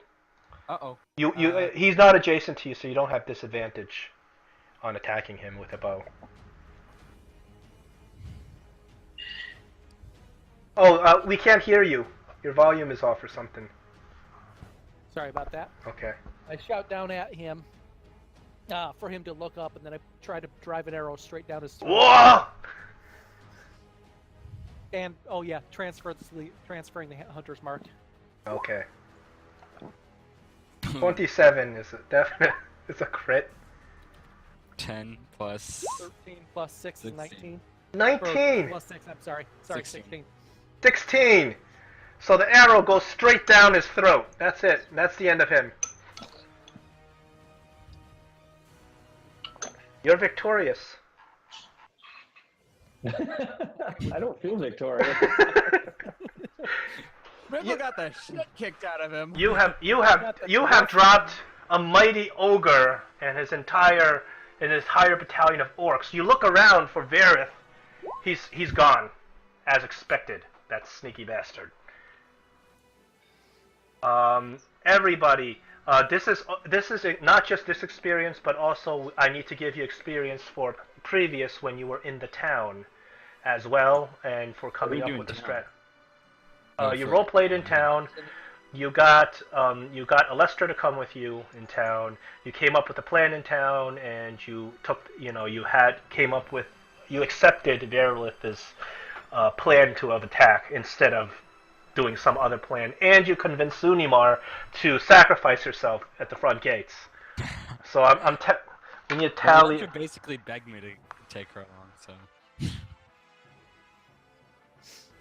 Oh, if you had not if you had not not become friends with her or anything like that, she would not be an NPC. So I'm gonna give let's see. Haas is not here. 1, 2, 3, 4. So it's only 4 of you. Plus Elentra, 5. Yeah, I'm counting Eladra. That's 200 then. 200 each. Getting closer. Puts me just over 200 away from level 4. Me too. Oh, I'm not 400 away. What was the level 4 mark again? 2700? 2700, yeah. I'm 300 away. And I'm halfway there to level 5. Yeah, pretty much, yeah. Okay. after you destroy your enemies, of course the gate is now open. You remove the plank, and No, I think we want to keep it closed. oh, okay, you can keep it closed. You're able to get at least over to the other side, and We have 50 orcs on the other side, right? yeah, you got a lot. We have a whole hell of a lot of. But ogres, you have something and defensible here. another ogre. The other Yep, ogre another ogre. was heavily armored. Polo was just walking around in a loincloth, so you can imagine that the other orc may be a little bit stronger than Polo, the other ogre. Marco. Speaking of which, I'm gonna grab my grappling hook in case orcs do come by and they say, "Oh, look, a rope." Yeah, of Yeah. course. You close the door, you lock it again, you remove the hook so it doesn't look like there's grappling hooks dangling there. And just in case one doppelganger decides he might find an easy way out, in the shadows underneath the bridge, well camouflaged, I'm going to set up that trap that I've been carrying along with me, that snare hunter's trap Which are you going to put it? under There? the bridge. Okay. In the shadow, I assume it looks like that's the only way out of this area. So I assume he went off that way. You look at the bridge and the layout of this area. The bridge actually doesn't lead anywhere. Like this just leads to a wall. Mm-hmm. And there's a little bit of a ledge here, but it's all wall here. There is some sort of structure directly in front of you, which appears pretty ancient. If you look farther to the east, you see that it once was some sort of archway or entrance, but now it is completely caved in. Oh, okay. So where did they go then? What's down this way? This way, if you go this way, it slopes up the hill. It slopes up like a hill. I'll do an investigation on the bridge near the walls. The walls themselves are, you don't see anything particularly outstanding about the walls. The bridge is recently constructed, made out of flimsy wood and rope.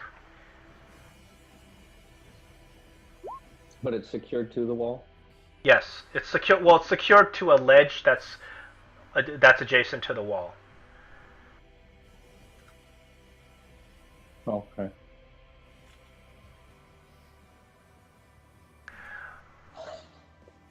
This is like a way up a hill, and right before to the south of you, on the bridge, there is a structure, and it has a door that was newly furnished. It's kind of shoddy planks of wood just hammered together, and doesn't appear to be locked. Okay. In that case, right underneath the bar here, I'll put that hunter's trap down. And anything trying to get out of the door is going to end up running through that trap, stepping in that trap. I'll camouflage it with some dead leaves and dirt, whatever's on the ground. Mm-hmm. And I listen at the door. With reception, you don't hear anything. Oh, there's a door? Yeah, right here. Yeah, on the bridge. Oh, there's one. I thought this was the passage down here.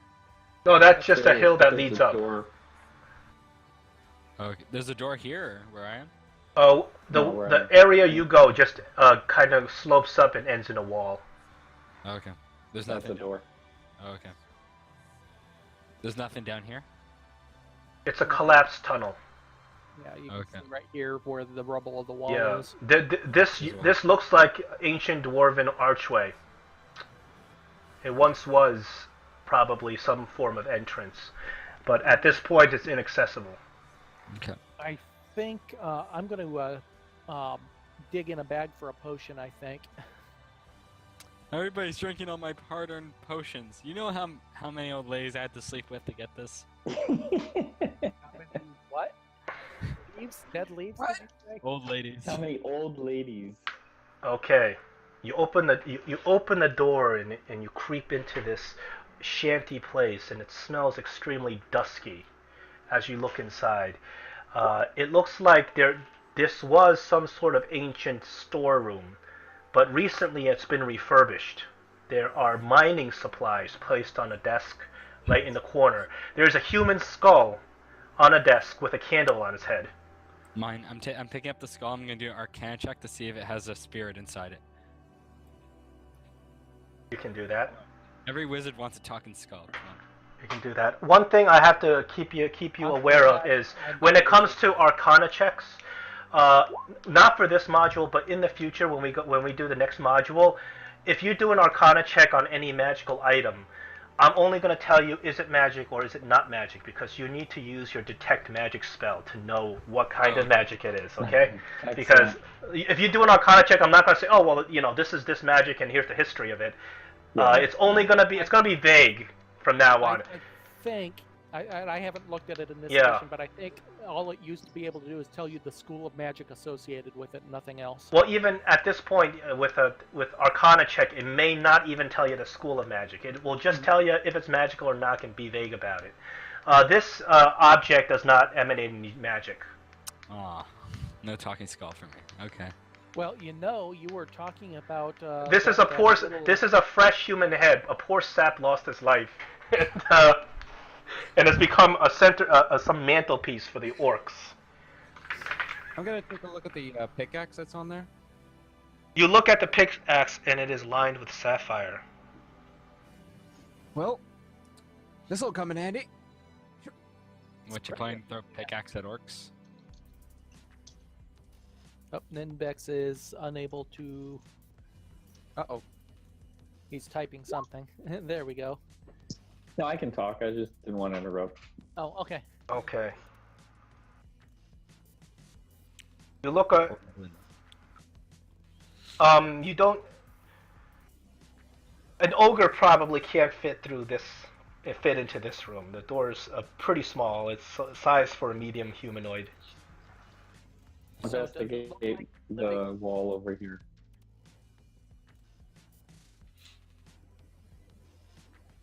Does it look like the ogre was actually living down in that area down below? You don't see any living quarters for the ogre. No bedding or anything down there. Interesting.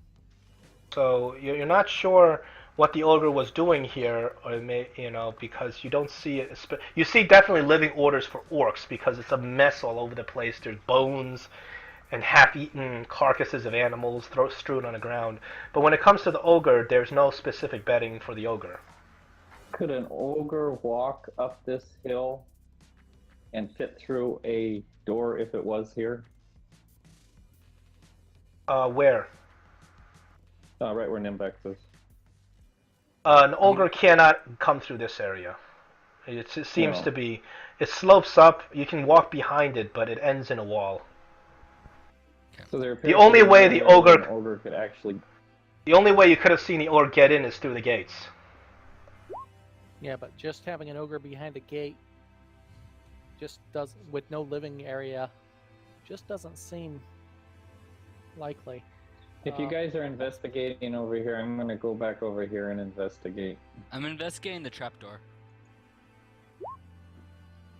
You gotta go one at a time. Okay. Well, I Yeah. did my investigation check in 18, and I'm looking at the trapdoor here. Okay, 18. You do not notice any traps on the trapdoor, even though it's called a trapdoor. It is made out of wood. It has a little iron ring that you pull up to open. Yeah, I open up and I look down. You see stone steps, and these are ancient, old-appearing stone steps that just go downward into the darkness, and you can see for about 60 feet or so, but they continue on. That's with your low light. They angle downwards towards the east. They can't go straight, they're steps, but... And it's very astute observation with the ogres. What's the check on the area over there with Nimbex? 214. Nimbex, you notice that there's some grass over there that seems to be like pushed down in a circular fashion. Yeah, I'm searching for openings, secret doors, anything. You find no secret doors or openings. You find a lot of grass. Is Is this ledge big enough to support a ogre? So Yeah, he the sleep? ledge is like 10 feet across. It can ogre could stand here. Can Okay, someone? I'm gonna do a perception. I just want to get a sense that is this probably where the ogres would stay? You don't. It does not look like where the ogre was staying, but you see that the grass was pushed out from a center point in a perfect circle. Oh, they're summoned in. Oh no. Oh, Not grass. It's more like That could cave be. moss kind of stuff, but you know what I mean. Grass doesn't typically grow in a cave. so it could be as though a heavy object were dropped on the whatever it is, the grass. That's possible, but you don't see anything above except just cave ceiling. Yeah, so I'm gonna assume it was summoned and dropped. Would that explain it? Possible. Okay. Okay. Were the orcs? Did they have shields or just great axes? The orcs just had the orcs that you fought only had the weapons. They did not have shield. They had crappy iron, like hide armor. They were not well armored. The orcs at the front gate had better forged swords. They had pretty big shields. They had helmets. They had chainmail. They were ready for war. These orcs they were not expecting you. Okay, I'm looking for some sort of metal plate of some sort. Metal plate. Yeah, like the size of a metal shield. Otherwise, I'm gonna ask Schmigel for a shield. I think you're probably gonna have to ask Schmigel right now. Schmigel, can I have your shield? Hey, just don't break it. Just please don't break it. Okay, I'll try not to. I look down the steps from the trapdoor. Okay, let's see about this. I've always wanted to go surfing. You want to surf into darkness? I don't know why not. I Okay. feel like I'm gonna just kill my Sure. character. No. I'm okay. I'll roll with it if you wanna. So you guys ready to go down into the deep depths? Actually, Unless, is this a door? I think what we're going to do is we're going to end before you actually go Yeah. down because I want to plan a finale. Oh, okay. But is this a door over here? Yes, and it opens and you just circle around. There's nothing special about that. Okay. I'll open it.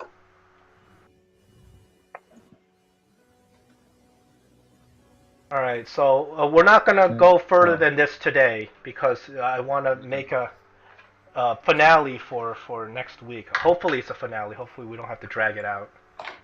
Oh, are you good for next week? I thought you said you might not. Not next week. What I mean is actually the Actually, it's Thanksgiving. We're gonna play on. Are we Thanksgiving? okay to play on Thanksgiving, everyone? I I don't mind. would probably be out of town, but I don't know yet. I don't mind, but I'd be in big trouble. I'm Canadian. Doesn't affect me. So everybody, would people be able to show up on the Friday, the 28th, and after Thanksgiving? I don't want to. I don't want to force everyone to play on Thanksgiving. I don't know. It all depends on whether or not I'm traveling for the holiday. How about Tuesday, the 25th? Yeah, That would be fine. I could probably do it Tuesday. Okay, so That's what I everybody, usually can't do. are we okay for Tuesday, the 25th? I Yep. should Yep. be okay for that. Because Okay. I believe it won't be. Because I really do want to close this one up so we can begin our next one.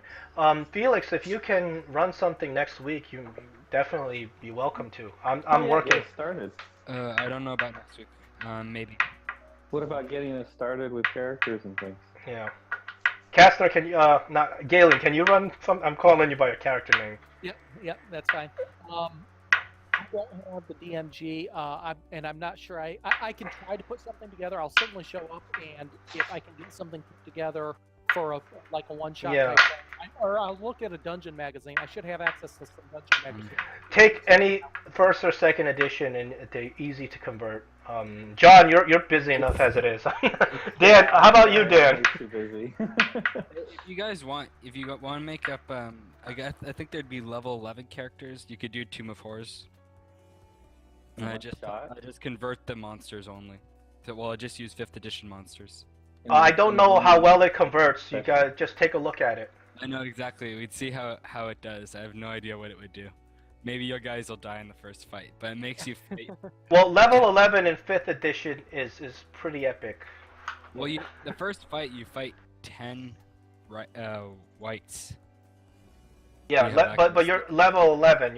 You're pretty epic at Yeah. that point. What was the original Tomb of Horrors? 8 to 10 or something like no, that? it was level 11. It was Level 11. 11? I remember it was S3. It was White Plume Mountain and then Tomb of Horrors, and those are all Those are- meant to be one-shot adventures. And I'm talking about the Return to the Tomb of Horrors. Sorry. okay, so that's Is not that- that's not the original AD&D, or that's probably 3rd edition or 4th edition, right? It's second edition. 2nd edition. Yeah. Yeah, I mean, it should translate well. I think that if you look at the basic rule of a challenge rating and it looks like somewhere in the ballpark and it looks reasonable, Well, it probably works. Whites are all challenge rating 3, and you fight 10 of them. So seems like it could be a pretty. Oh, tough- I think for level 11 party with 4 players, if you fight 10 challenge rating 3 whites, you fight them all in the. There's also other options, and if you don't fight them all at once or you use some other ways to fight them, I don't think it's ridiculous.